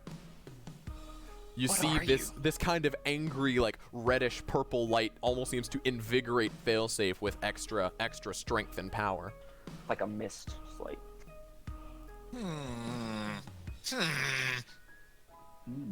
Mornland, baby. Cherry bowl. it's the magic Chernobyl, fellas. It is, in fact, the magic Chernobyl. All right. That's my turn, I think, though. Yep. Next up in the initiative would be Tenebris. You can make a check to try to escape the grapple. All right, I will do that. Hold on. Yeah. Ow. So go ahead and make either an athletics or acrobatics check to escape the grapple. I think we all know what I'm gonna try. 14. Okay, yeah. So you kind of like poke the tendril to like get it to ungrasp, and you like duck out of it. Yeah. Oh, well, it's on my I'm list. currently being flopped around by my neck. Yeah.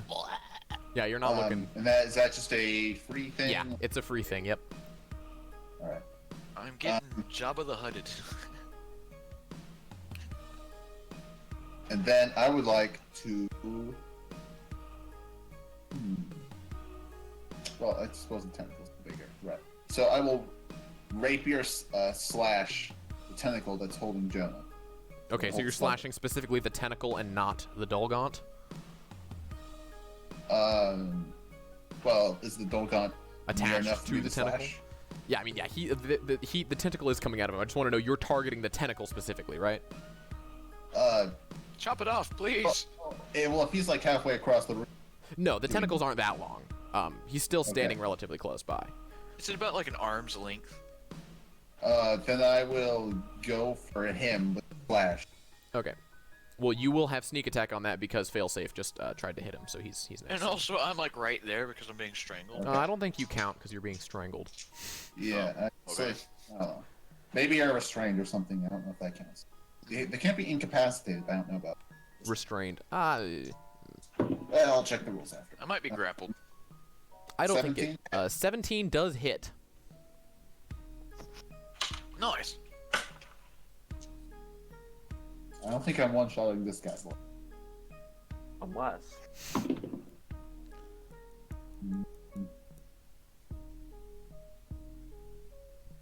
12 piercing damage. 12 piercing damage. Very nice. You go to skewer him, and actually, hold on. I'm gonna do some.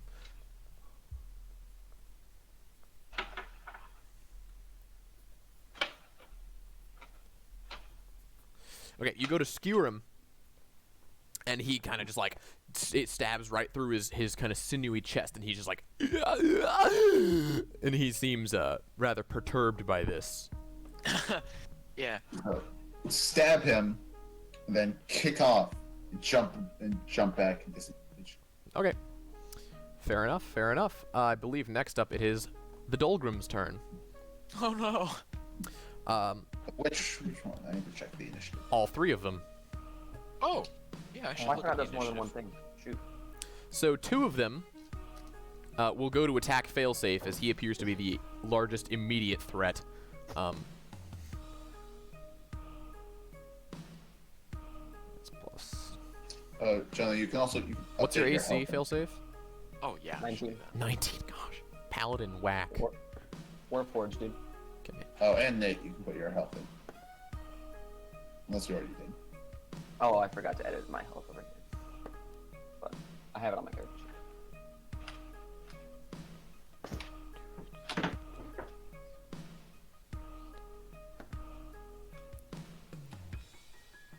Forgot about our newfangled server tools. Or old fangled. We've been using it like this for a long time. Yeah. We've been away for a while.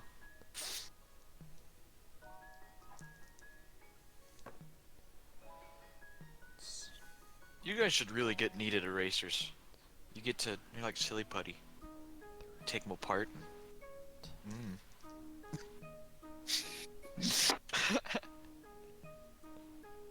Okay, so two of the three Dolgrims just rush at you, failsafe, and they both spend all of their attacks on you. And you will take 20 points of damage. Okay. Wow. I need to make a concentration check. Yeah, you do. Does temp HP reduce that? Because I think it should. It doesn't. I would say it doesn't count. So you have 10 temp HP, right?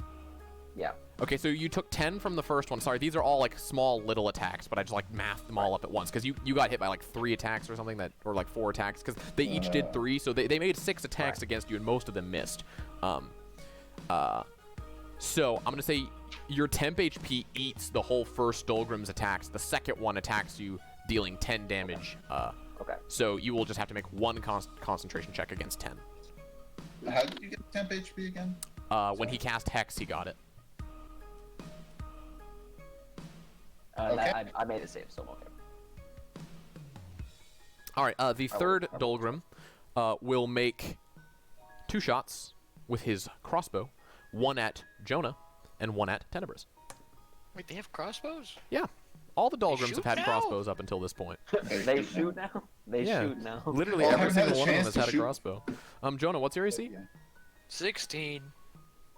Okay. And then against Tenebris. Okay. So Tenebris, he fires one at you that you're able to dodge out of the way. You're not so lucky, Jonah. I am kind of strangled. You get domed. Yeah. And you take 8 points of piercing damage. I got you. Update that. Well, first let's get me unstrangled. And Slugger, it is your turn. You do have update my health. you have extra attacks. Remember, you've got things to do, Jonah. You've got Zephyr Strikes and Hunter's Marks and all sorts of fun stuff. Yes. but Hunter's right marks now, out the so wazoo. You have actually a ton of free hunter's marks. You have like 4 of them. It's that so you much so that you had me mark it down in my cantrips. Yeah. I literally had you put Hunter's Mark down as a cantrip because you can cast it so many times for free. Because you can cast it once from your Dragon Mark and then like 3 times from Favored Foe. So, So I should probably break out first, right? yeah, that's a free action. So make either an Athletics or Acrobatics check to break out. I'm good at athletics. I have a +4 to that. All right. Ooh, that's a 3 +4. Yeah, struggle as you might. You're able to loosen its grip on your throat a little bit so you're not being strangled, but you can't get out. Can I hit him while I'm being? You can. You'll have disadvantage, but you can. Let's see. What does Zephyr Strike do again? This gives me more, right? Zephyr Strike, you can pop it immediately to get another attack, I do believe. I'm gonna do that. But it also makes you faster. Yeah, Matters. That it doesn't matter does. right now. So that gives me 2 attacks, right? You already have 2 because it's the first turn of combat.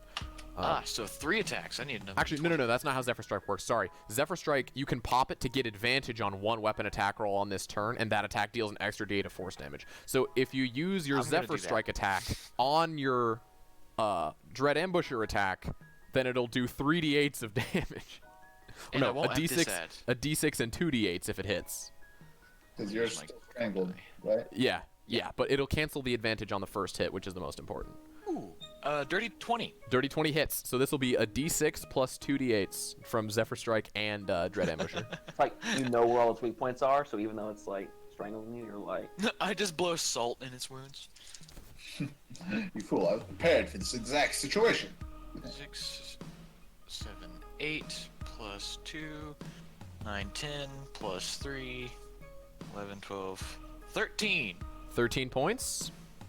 Yep, of damage for the first attack. And now for my second. Normal attack. Probably misses. That's a 4 plus 5. Yeah, 9. that does not hit. But you hit with that first one. You like kind of reach behind you and pull out one of your trench knives and stab it right in the tentacle, and it goes like, and it's again very perturbed by this. It doesn't let you go, but it is hurt. What color is its blood? It's Same blood. juicy gray. It's kind of that juicy, like thick gray ooze. like brain juice. brain Yes, like brain juice. I wonder if they're pumped full of brain sauce.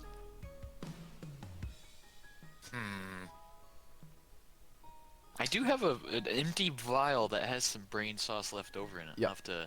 We'll have to All right. compare the Top of the brain round sauces. is Yeah. the Gaunt.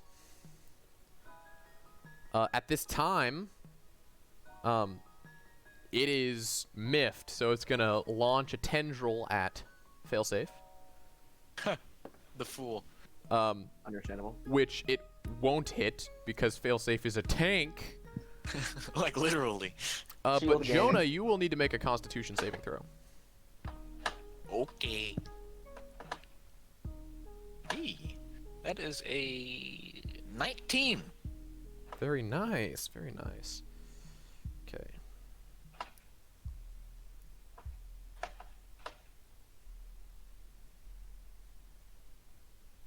Okay. The tendril begins to like hum a little bit, and you kind of feel like you feel it trying to like leech the strength out of you. You manage to hold on for now, but you get the feeling that you do not want to be grappled by this guy. Is he like a muscle devourer? Or like Where do vampire you think vibes. you got those muscles from? Anyways, that'll be Stealing his someone turn. So, Imagine stealing someone else's Failsafe, I do game. believe you are up next. I would like to channel divinity, turn the tide. Oh, nice. Which means that you three. Oh wait. Are y'all below half health? No. No. No, okay, No. never mind. I won't do that because that'd be a waste. That's what I did. Well, I will try to bash his head in. That's right, you will. Clunk. I'm the big bonk. I'm Le the bon. bonk eye. Gosh dang it. Oh no. That's another 14. 14, you whoosh, swing and a miss as he lurches out of the way. He's a luchador? As he grabs you and pile drives you backwards in a suplexing motion with his tendrils. He does what now? He's a luchador now. He puts on a mask. He doesn't do that, but it would be funny. Oh, okay, I was good. gonna say, I weigh way too much. Yeah. If you can do that, I don't then think we're done. one meat noodle can fling him around. No. All right, is that your turn? Then can I like use my bonus action to like pull on Jonah? And like try to pull him out of the... So you can use your movement, and I'll let you to. I'll like you can grab onto like Jonah's ankle and like try to pull him to the ground, and I'll say that'll give Jonah advantage on his next check to get out. Okay, Yay, thanks, Failsafe. I'll do that. Make myself useful. Fair. All right. Next up in the initiative order, I do believe, is Tenebris. So the keep getting their actual names. The little ones. Dahlgrims. Mhm. Were any melee attacking? Yeah, two of them went to melee attack Nate last turn. I will go for one of those. Draw the. Oh, yeah. Well, I already have the right. I will rush the one that is farther away from the big guy. Okay. You won't get sneak attack on Yes. that one. Because Nate moved to go stand by Jonah, so. Oh, wait. In that case, I will attack the big guy. I need to be next to somebody. You mean the Mr. Meat Noodle? Mr. Meat Noodle. All right, sure. I will attack Mr. Meat Noodle. If that's what we're gonna with call my him, rapier. go ahead. I mean, we don't know the actual name of it, and that's a very slugger thing to call it. You're not wrong. 25 to hit. 25 hits. Does a 32 hit your armor class? 14 piercing damage. 14. I skewer this tentacle. You mean the Meat Noodle?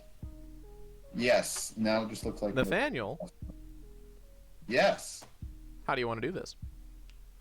These fools are weak. Don't anger the DM, fool! So I will rush up as he's yanking on Jonah, and then I will stab through it with the rapier, Mhm. and then just flick it up and try and cut it. Yeah, no, you do that. It lets out a Not strangled slashing. kind of, and it collapses to the ground, leaving Jonah gasping for breath a little bit, like,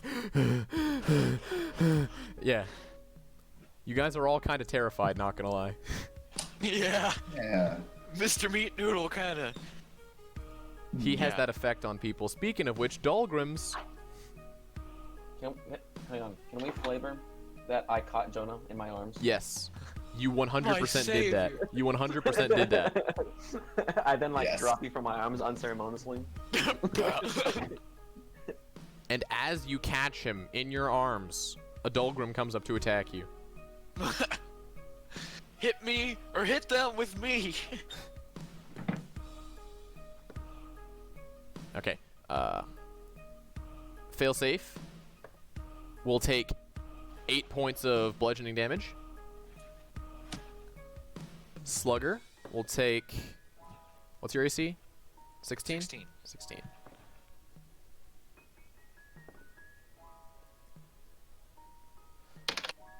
Oh, no. Slugger will take 8 points of piercing damage. Ow! And Tenebris will take.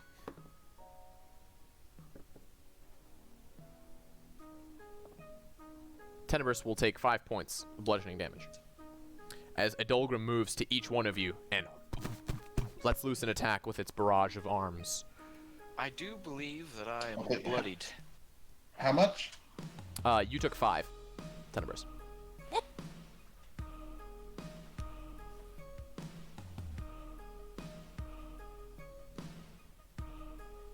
I dropped concentration.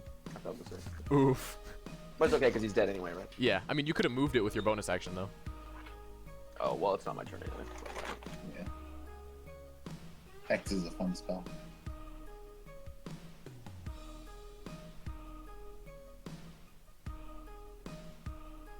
All right. Next up in the initiative is Slugger. Oh, It is your turn. me turn? It is your turn. Well, the dude that just whacked me and failsafe, I'm gonna punch him in the mouths. All right. Any fun stuff you want to add on there? Any hunter's marks or any such machinations? Oh, yeah, I'll hunter's mark. Why not? Use one of your 17 billion hunter's marks. Just poke him in the eyes. All right. Your dragon Pull up mark. hunter's mark. Your dragon mark kind of pulsates for a moment, and you hear faintly somewhere in the distance the cry of an eagle.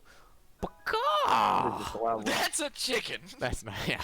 And your eyes kind of flash an extra green for a second as you mark your prey. All right, so that's an extra d6. Extra All d6 on hit. Okay, that's a 4 plus 5. 9 Yeah, to that's a hit 9. again. That's a 9. So you kind of like go to whack at him, but with his like 4 arms, he kind of like brings up his shield and just smacks your hand away. Yeah. Top That's of the it. round. These green dice go into dice jail. Top of the round is now failsafe. So right now there's 2 left. Is that right? Yes, and you said you lost concentration on Hex, and I your believe so. temp HP is gone, right? Yes. So I'll say at this point, that kind of like angry reddish purple glow kind of begins to dissipate and shift back to your normal kind of diffuse golden light, and your that large sprawling dragon mark on your shoulder like starts to recede and form back into the House Cannith crest. Well, I want. So one just attacked me, right? Mhm.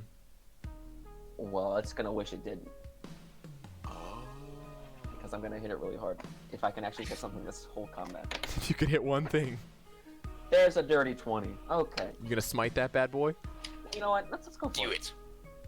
Do it now. There's D8s, right? Yeah, 2d8s and a d. Yeah, so you're rolling 3d8s plus like a lot, plus 5, I think.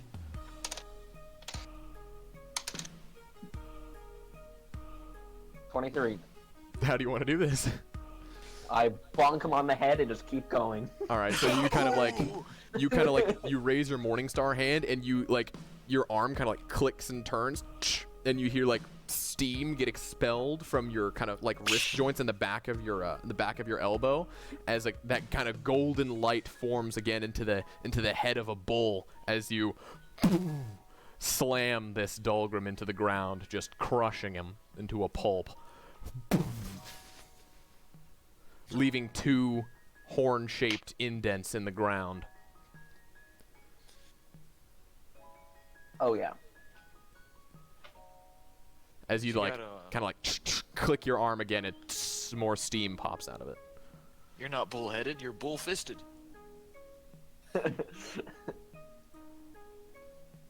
Next up in the initiative is Tenebris. 2 Dulgrims left. All right. And they spread apart, or One's on you, one's on Jonah. okay. Jonah and I are by each other, right? 'Cause I You ran are. over- So You are by each other. I will attack the one in front with the attack. rapier. Because you know these Same guys are within technical one-shotting range.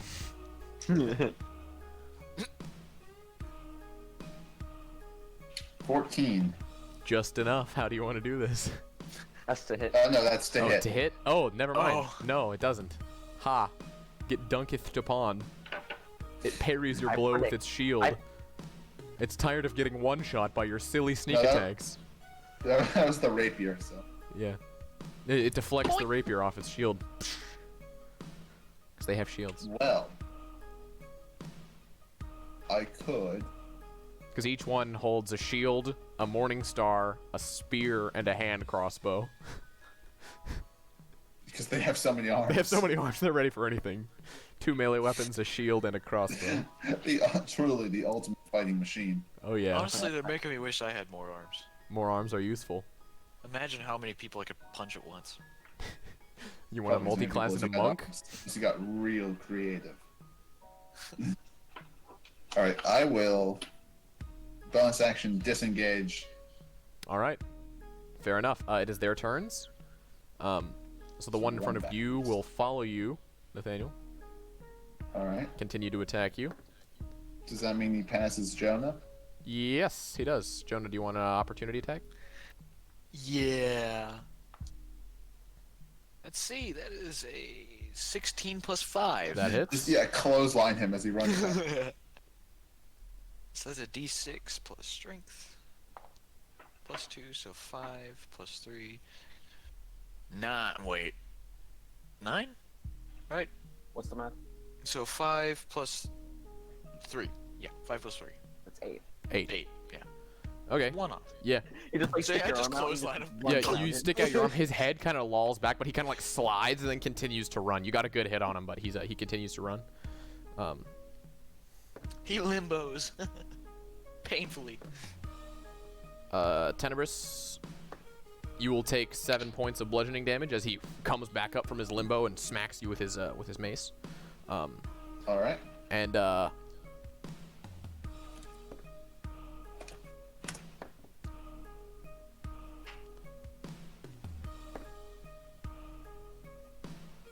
fail safe. You will take 3 points of bludgeoning damage. Oof. And Slugger, you will take 6. As the one in front of you swings its mace at Nate, and it pokes you with its spear. Ow. Let's see, how much was that? 8?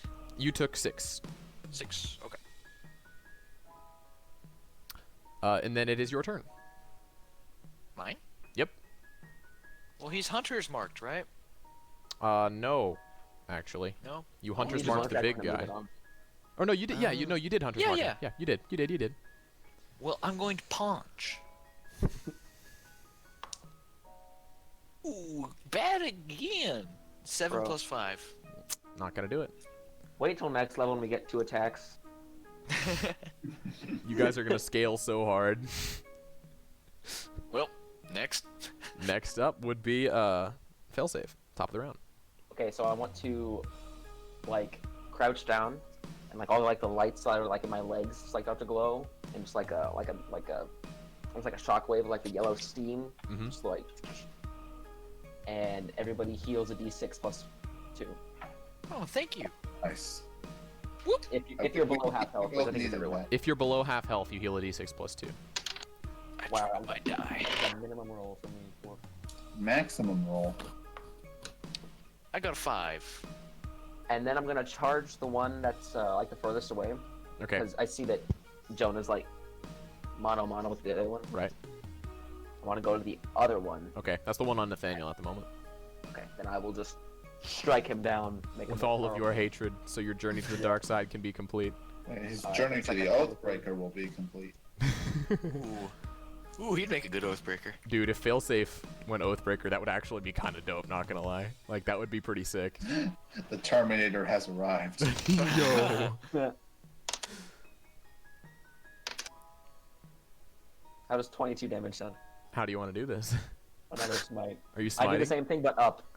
Oh, okay. No, so you kind of run. You said those yellow lights in your legs kind of start to glow as your fist once again steam begins to hiss as that golden bull's head forms. You Shoryuken this guy into the ceiling. Like you punch him in the stomach and jump and like slam him into the ceiling, and there's like a crack in the ceiling, and you land and he sticks to the ceiling for a second and then falls back down. As you Gnarly. as the steam releases from your arm once more. It's almost like I'm pretty strong if I can actually hit people. Oh yeah. All right, Tenebris, you're next. That being said, I'm out of smites. No. I I remember. don't think I've hit anyone. You have. Oh, I hit one guy. You hit with your You had the you hit with your opportunity. dread Oh, my ambusher attack. opportunity. You hit with your Right. dread ambusher attack that was also Zephyr Striked. Did a lot of damage actually. And then I clotheslined that one guy. Yeah. All right. That's funny. I will, since the man next to me is roasty toasty, He is roasty toasty indeed. I will go to attack that. I'll interrupt Jonah's duel and attempt to impale it in his new friend. Oh no, he No, jumped like me interrupting the 1v1, so he just left. Somehow it's in character for Slugger to have technical problems. Honestly, it is. This dang technology work. 23 to hit. Yeah, that hits. I love having advantage on my hand. Oops. It actually wasn't on me this time. Okay. 16 piercing damage. That'll do it. You knock. And as Slugger, you're facing off with this guy. Was this an arrow or a rapier, you said? Rapier. Rapier. You see just a That one. shimmering silver point erupt from this creature's chest, and it kind of looks down and it's like, and it kind of slides off the rapier from behind as Tenebris just cleans his blade and sheaths it. Thanks. I'll crack my knuckles. Is anyone left? No. I just like That's the flick my last hand out and just here, like, I think. the Morning Star. As you look around this room, you see that nothing left is living in this room. You do see towards the back of the room, near where that steel kind of container is, with the cables on it, there's also a pedestal that had like a glass dome over it at some point, but that dome is broken. Something Is was there in anything on there. the ped- I'm gonna nothing go in there and try to use my investigator abilities to, you know. Go ahead and roll investigation. Okay. So, Ooh. Dirty 20. Dirty 20? Well, the glass dome is broken and the pedestal looks like it's just larger than the size of a human brain. Oh no, brain dog. Hey, hey guys. A brain might have fit in here and, well, it's busted.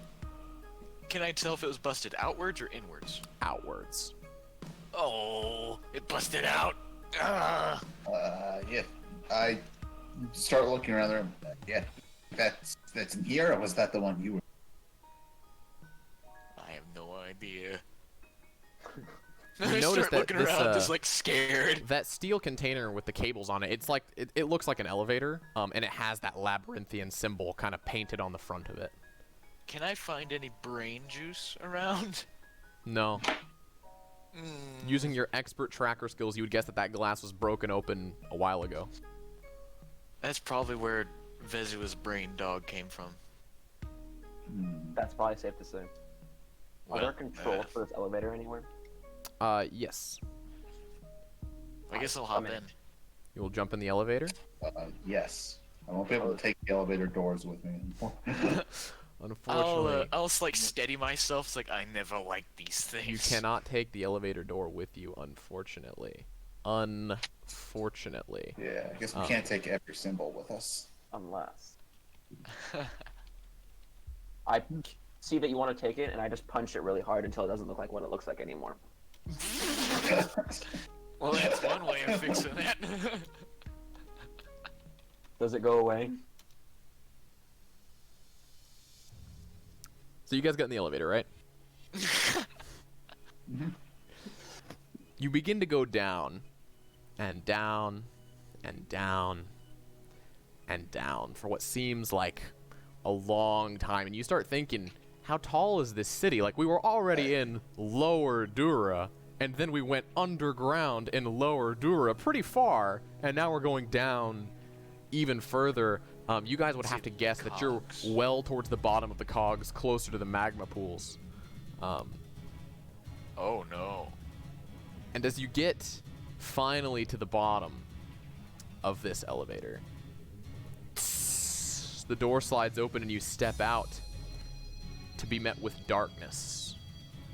You can faintly hear the trickling of magma coming from above you, Magma. meaning it's Dark. underground. Yes, magma. Looking around you with your dark vision, you can see just kind of like craggy stone for about 60 feet in any given direction, and after that, darkness. Hey guys, this is a big rock room. You got any lights? Would I have torches? I think I would If have anybody has like an torches. I have a adventurer's kit, lighter. yeah. So I take out my lighter. It only actually your lighter won't even illuminate as much as you could normally see with dark vision. It'll only give you like 10 feet around you, but it would let everybody else I see. mean, it'll let him see in color. Yeah. Yeah. It looks to be an extremely expansive cave. You can tell it's so expansive because you can feel a slight breeze rustling around down here. You hear the drip of water from nearby, maybe dripping off of a stalagmite. You hear the hiss of magma coming from somewhere above you. Stalactite, by the way. Can't- Sorry. We can't see the magma, though, right? You know what? I want one of you to make me either a history or religion check. Bad at both of those. Audio. Got the same. I pull out the spell shard The spell shard, okay. and check the database. For what? What are you looking for? Room is What this room is? and this area.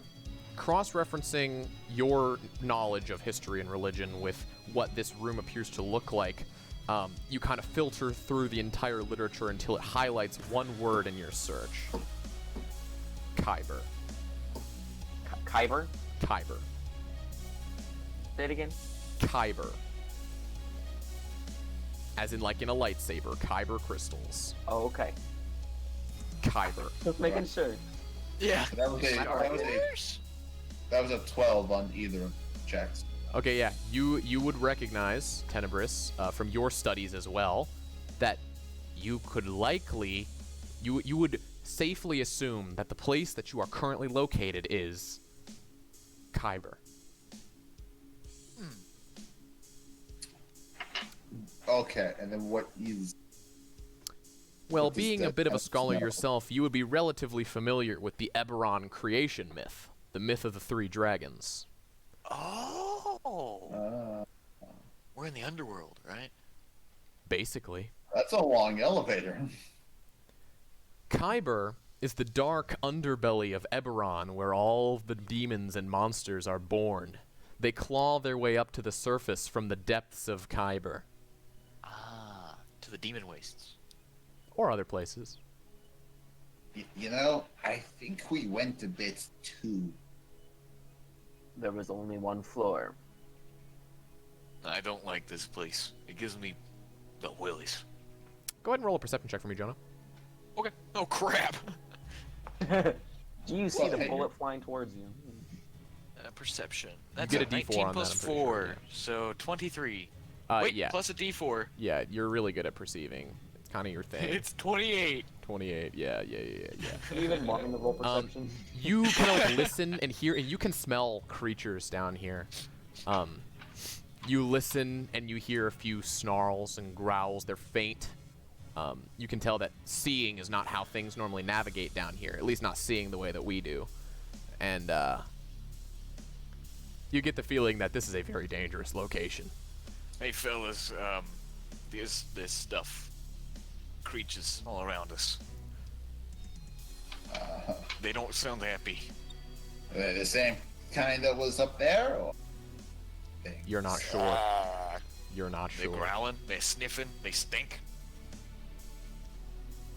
I don't know. We should advance. All of you get the feeling sure? that this is by far the most dangerous place that you've ever been in.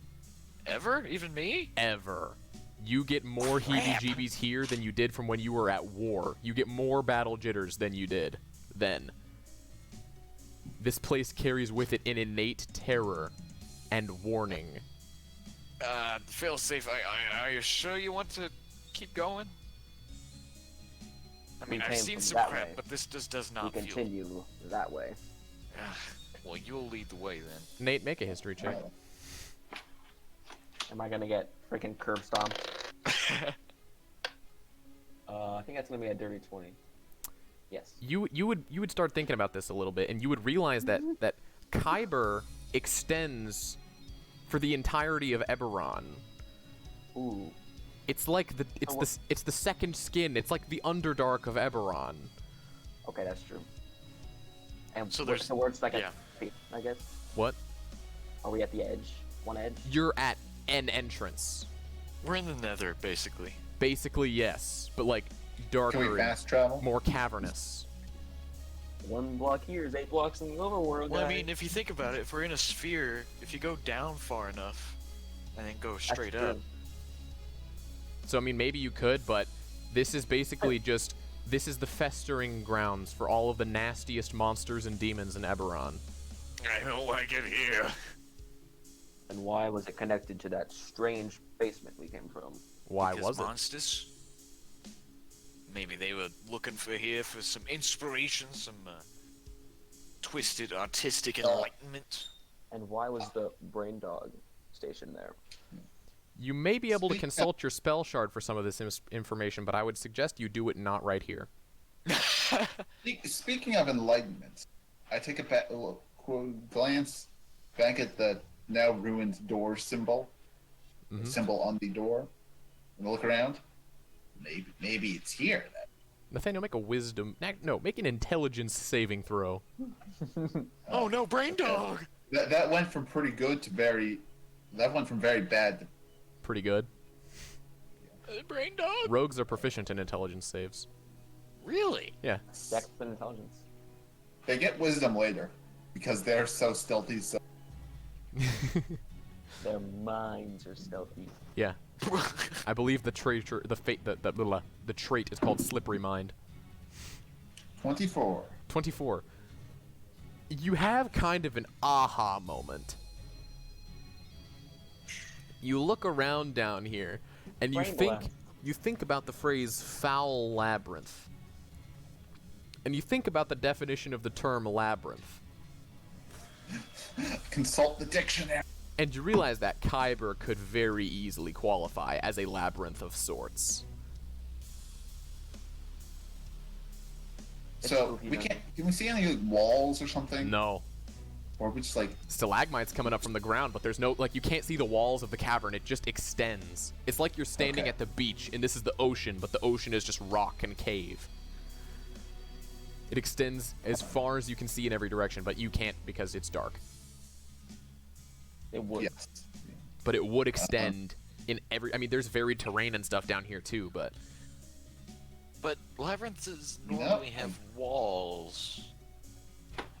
they do Normally. But what is a labyrinth? Well, It's a large, confusing Think this is area it. that is easy to get lost in. And darkness can be seen as a wall. Whether or That- not this is the labyrinth or not, you get a strong feeling that whatever you're looking for has some connection to this place. It's a super flat. I agree with the metal one. Let's keep going. Ah, crap. I begrudgingly follow. Not in the back or the front, What's right you in the guys' middle. current health looking like? Crap. Well, I'm on a spell. Oh yes, help. I like it.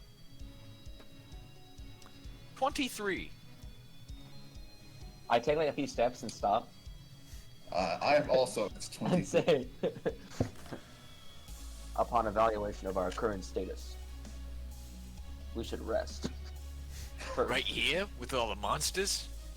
No, I just about face and walk You away. hear kind of like the cry of what sounds almost like a bird, but like much deeper and much larger.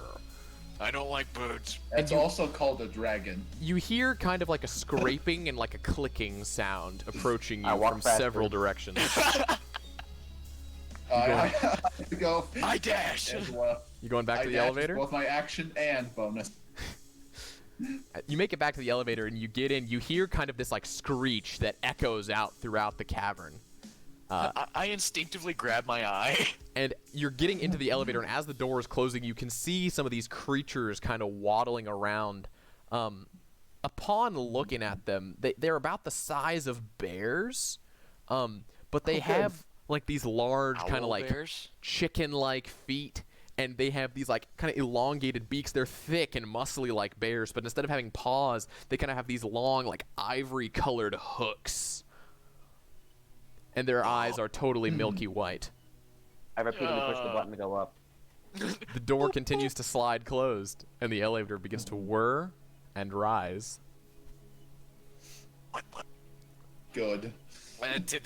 Tenebrous? What was that? We'll get a closer look tomorrow. No! No! That Okay. we are going back.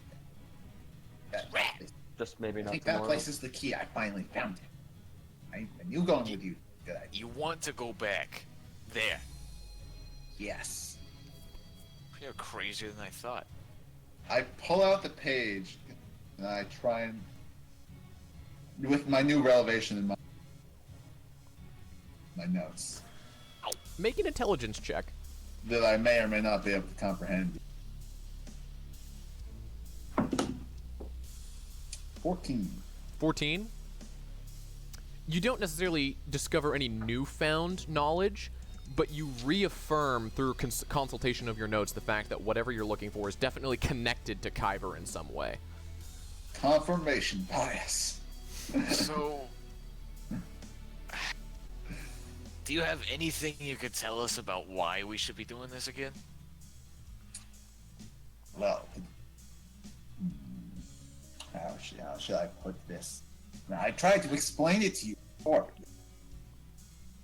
Two of you decided it was too much for yours. But no, it's down there. There's the key. I think that place is the key, what I'm searching for. What's on here? I point to the back of my page, which has the symbol on it. And I pull out the sword, the shard of the sword that has the symbol on it, hilt of it. And this, and I point to the labyrinth symbol. It's all connected. It's everywhere. And when I find that, So all the scary things that we've been having to fight are from that place. I haven't been in your fights. I don't know, but anything with this, they're all connected, controlled by it. Yes. Now, if I get that, then I'll have the greatest treasure.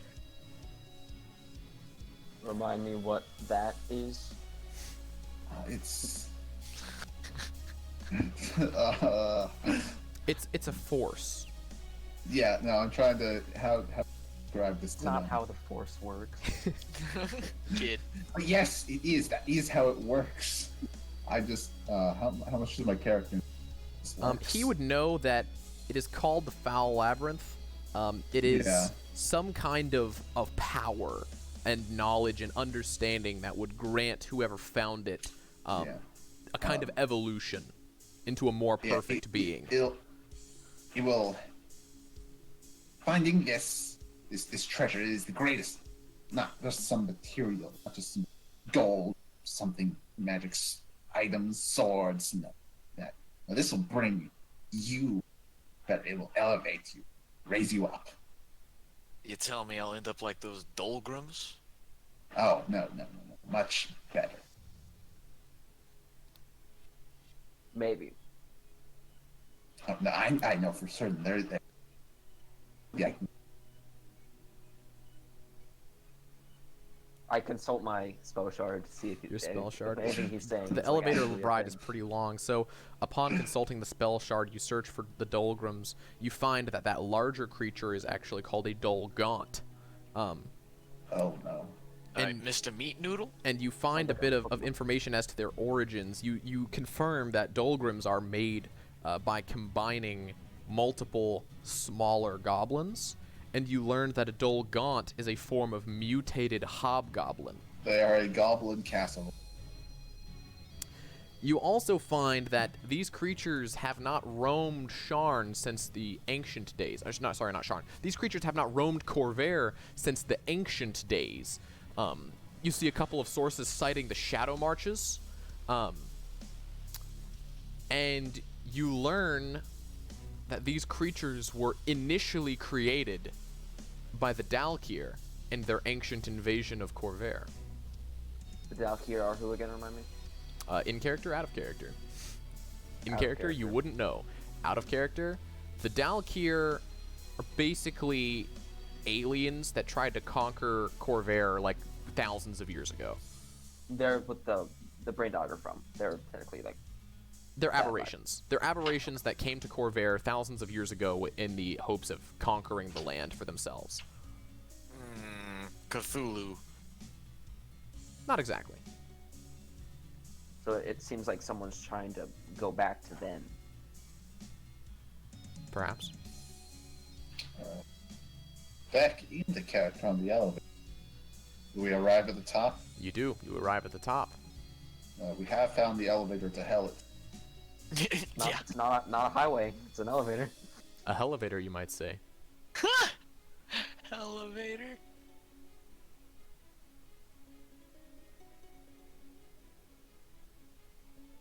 Well,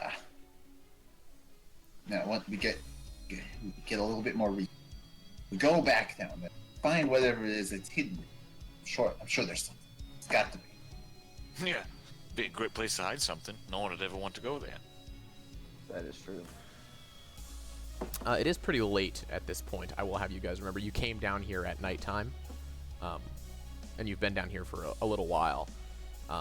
Yeah. We should rest. And you are still contractually obligated to work, not for Boren anymore, but now Oh, right. for the police.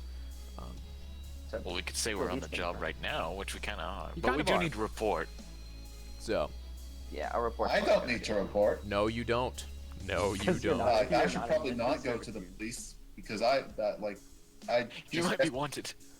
I just stole a magic gun. That's true. You did do that. Right. Yes.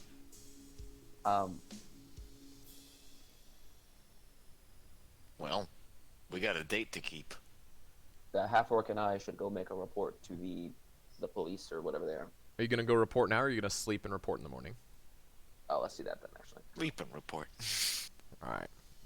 I take out my garbage wine and then remember it's brain juice and put it away. All right. You gotta drink it. You can have it. I don't require liquids. The obligatory statement. I gotta say. All right, are we resting? Jonathan? Yes, you are.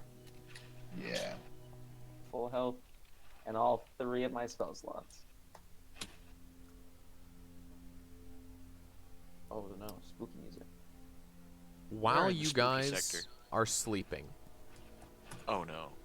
I'm awake technically because yes, I you said don't that. sleep. You stand in the corner of I don't Jonah's require office like a sleep. good warforged. And I just Do Gloomstalkers sleep? Yes, they do. Yeah. You do still sleep. Slugger, Oh, right. while you are sleeping, you have a dream that you're back down in the pit. You're back down in Kyber. But this time you're not there with Failsafe and Tenebris. You're there with your old squad from the war. And you're trying to lead them. You're trying to pick your way across the landscape. You're trying to lead them to safety. But you'll move and you'll hear kind of that screech and a skittering sound, and you can never hear where it's coming from, but you'll look away and you'll look back, and one of your soldiers will be gone every time you look back, getting stolen off into the shadows. Eventually, as you continue to walk through, there's just you and one other guy left. It's just you and one other guy, and as you turn to look at him, he's still there, but he's different somehow. He's not crouched over. He's not trying to be stealthy. He just stands straight up. He looks at you dead in the face with solid purple eyes and says, "It's time." He begins to walk towards you, and his arm reaches out, and as he does, it elongates into a thin purple tendril that wraps around your throat, and just as it collapses around you, you jolt back awake.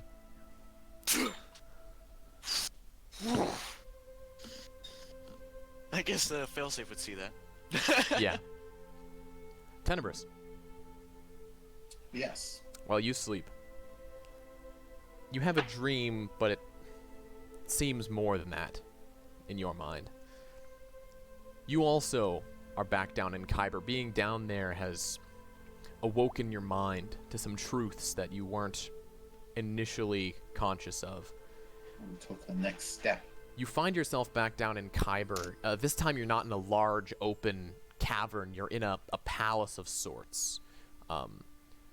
The walls, you can hardly see them. You can hardly see anything at all, but you can hear kind of a rustle, but it doesn't sound so much like gusts of wind as if something is breathing all around you, that you're inside of it.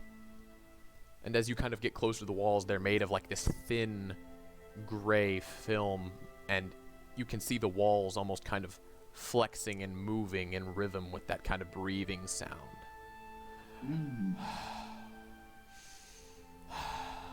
And you just hear a voice speak to you out of the shadows, no more than a whisper saying, "Yes, find me." And then you awake. Right. I have a question. Mm-hmm. Is this purpley purple or reddish purple? Purple. Like dark purple, like Purple, violet. Okay.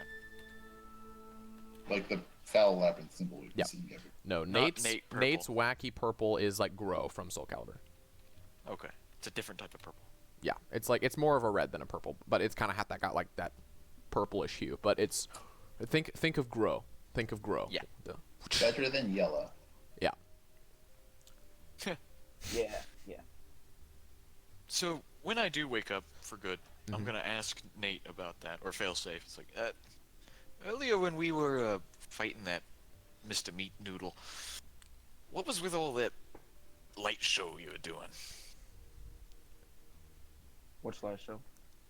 Well, you're normally yellow, and then you turn this weird purple, I and your don't. your symbol changed to look like mine almost. The runes. This one, and I point to the can of symbol. It's Yeah. the crest of House Cannith. It's simply the head of a mechanical bull. You see, that thing tangled out and turned into what looks like my dragon mark. Jonah, but a upon little further different. investigation, that symbol looks as if it's been like stamped or engraved onto the metal of his skin. You have no idea. It's not ink. It's like an embossment almost. You have no idea how it could have grown or changed. What was all that? I actually don't know what you're talking about. You saw that too, right, Tenebris? Yeah, he did a lot of weird things. I'll give you that. I've never met a giant metal guy who punched people with glowing energy before. Well, I do that. That is a thing I do. Alright, I'm keeping my eye on you, feel safe. There's something not right about you. I do the robot shrug. His head kind of twitches to the left for a second. So. Karen, activate instant kill. Oh crap! All right. Oh yeah, did any of you have weird dreams last night? Yes. Oh really? Yes. I revealed to me. I know. We need to go back today. We need to go back soon. Right now. No. I know for certain now. Something down there. Find that. That will lead us to it. Lead me to it. I can't see that happening again. At least not today. We have other duties, don't we? Half work. Yes. And at least have some type of insurance down there. Something. We can't be going in blind. Not like that. No, we're not blind. We know it's down there. That's why we need to go. Well, you may know what's down there, but you seem not to be keen on telling us what it is. It's something alive, some creature down there we find. Cool. Creature, Prey. you say? Yeah. Big. Not things those tiny goblin creatures we were slain. No. Something big that could, pick us off one by one as we're walking in the dark by ourselves. No, not like that. Not like We would have each other if that is worth anything. Nah, not really. yeah, see, listen to the metal guy. That being Well, said, We Yeah, better but go talk to the unfortunately, cops. you can stay here and research. I toss you the spell shard. Why not? All right, we will get back to that. Google! Google, yes. Failsafe and Slugger, you guys head off back up in Middle Dura to the Sharn Watch to go see Arvel, who would be your SO on this gig. You guys find him. He's in his office, going over a bunch of notes. He has like some sketches of various people, some of the suspects, some people you've never seen before, stacked up on his wall. He's got a whole bunch of paperwork, and he's looking through a whole bunch of stuff.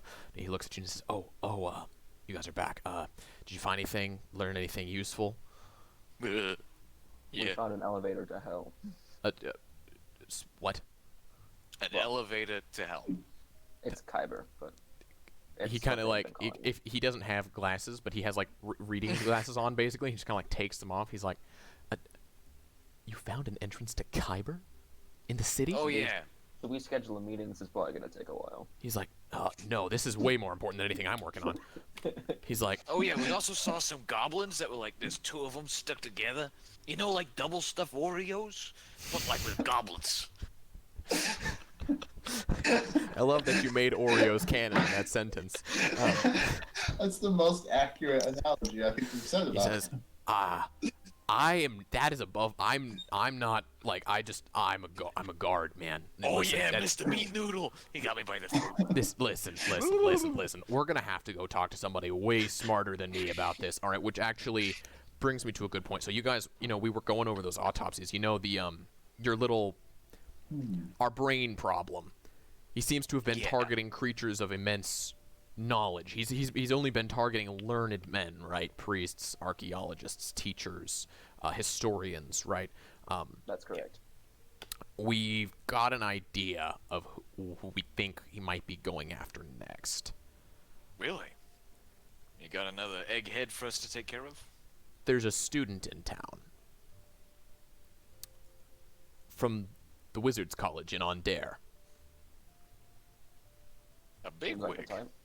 Elfish lad. He's here on some sort of research project. I don't know, in Upper Dura. He was working on some paper about the dream realm or something. I don't know, wizard stuff. Again, above my pay grade, but Dreamwell. yeah. You know, Vezua was talking about that before, he got the... He was a Kalishtar friend, right? before he got the brain suck. Yeah. Yeah, that makes sense. That's why this student is here. He's here to interview the Kalishtar population of Overlook. Maybe he could help us with our friend. If you're looking to learn about the Dream Realm, there's no better people to ask than the Kalishtar. But the point is, he's A, a wizard, and B, poking around about the dream dimension, and if this thing is sentient at all, he makes the most sense as a target. Yeah, you're right. The only question is, we're not certain he's going to be the next target, but we know that as long as he's in the city, he's in danger. I was Where is thinking he about now? having you guys go bodyguard him, if you would. Sure. All right. Well, we've got to track him down and let him know, obviously. If he doesn't sign off on this, it's going to be a lot trickier to convince him to have bodyguards like yourself. You know, those wizards, always rather independent folk, but I'm Yeah. sure we can Well, make it wouldn't him be the see first reason. time I snuck around someone. It's I'm kinda not in the even job going to description. ask. I'm not even going to ask. I'm not even going to I'm a ask. private investigator. That's what I do. I take pictures. We'll have him interview our friend Vezua, and we'll show him what we're protecting him from. Right. Yeah. That's a good idea. Oh, That's a good idea. And I do need to tell you, I think I found where the brain dog came from. Where it came from? Yeah, it's right outside of the door to hell. Oh. The elevator. Next. There's a little glass case that just... You think it came guess from it- Kyber? Well, right outside of Kyber. You see, there's the door to Kyber, and then right next to it is It the was in a thing. glass cage. Yeah. I'll have to get my superiors involved. This could be bigger than we thought. Yeah. All right. Well, you lot go track down this student. His name is Finetu. He's Okay. somewhere in Overlook. But you guys, I tell you what, let me get you a warrant. He like scrambles around on his desk and like writes out a kind of a warrant, and hands it to you, failsafe, and says, just say you're with the Sharn Watch and that you need to ask him a few questions. As a law-abiding citizen of Corvair, he should be compelled to comply. But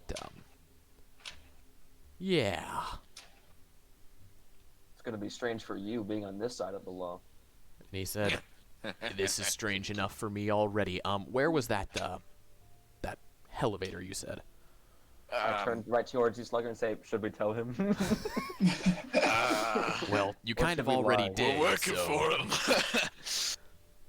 Well, we are here to report, so It's in what's it called? The Fallen District. Fallen Lower Dura. Yeah, yeah. And it's in this temple. Its symbol is a dragon's head made out of all these tendrils. Okay. Tendril. Just dragon. follow the double stuffed goblins. Double stuffed goblins. Got it. All right. Well, I'm gonna go check that out. You guys go find Finetsu. Report Alright, back we'll when do you learn us. anything. Should we get Tenebris first? Yeah, he might be able to help us find him. He's sneaky. Speaking of Tenebris, How's your Wikipedia Google. browsing going? Yes, Tenebris, make an my- investigation check and tell me what you are looking for. What specifically you are trying to learn. Anything that has to do with the foul. The foul. Don't labyrinth. care about anything else. The foul labyrinth. The foul I'm labyrinth. gonna focus. Your will.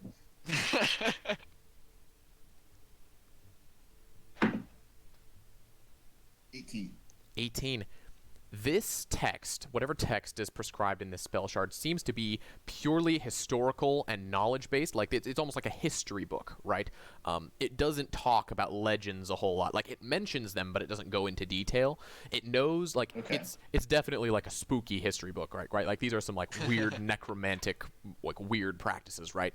And it's obviously very old, but even then, it only references the foul labyrinth as a myth, an idol that people spend their entire lives chasing after, only to fall to the madness. I tossed it aside, yeah. Fake. Fake news.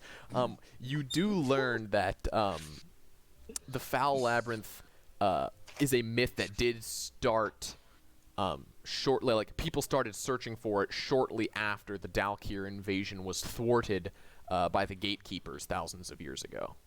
Gatekeepers. Okay. This book speaks like it expects you to know who the gatekeepers are, so it doesn't really go into detail, but it says after the Dalkir were sealed by the gatekeepers, millennia ago, myths of the foul labyrinth begin to crop up, but no one has ever found it, and all people who search for it eventually go mad in the search. That's obviously not true. I mean, look at me. It's a counterexample. One good counterexample. All right. Well, I'll tell you what, as you guys are going to find Finettu, and as you are in denial about the futility of your search, that's where we're going to end the episode, guys.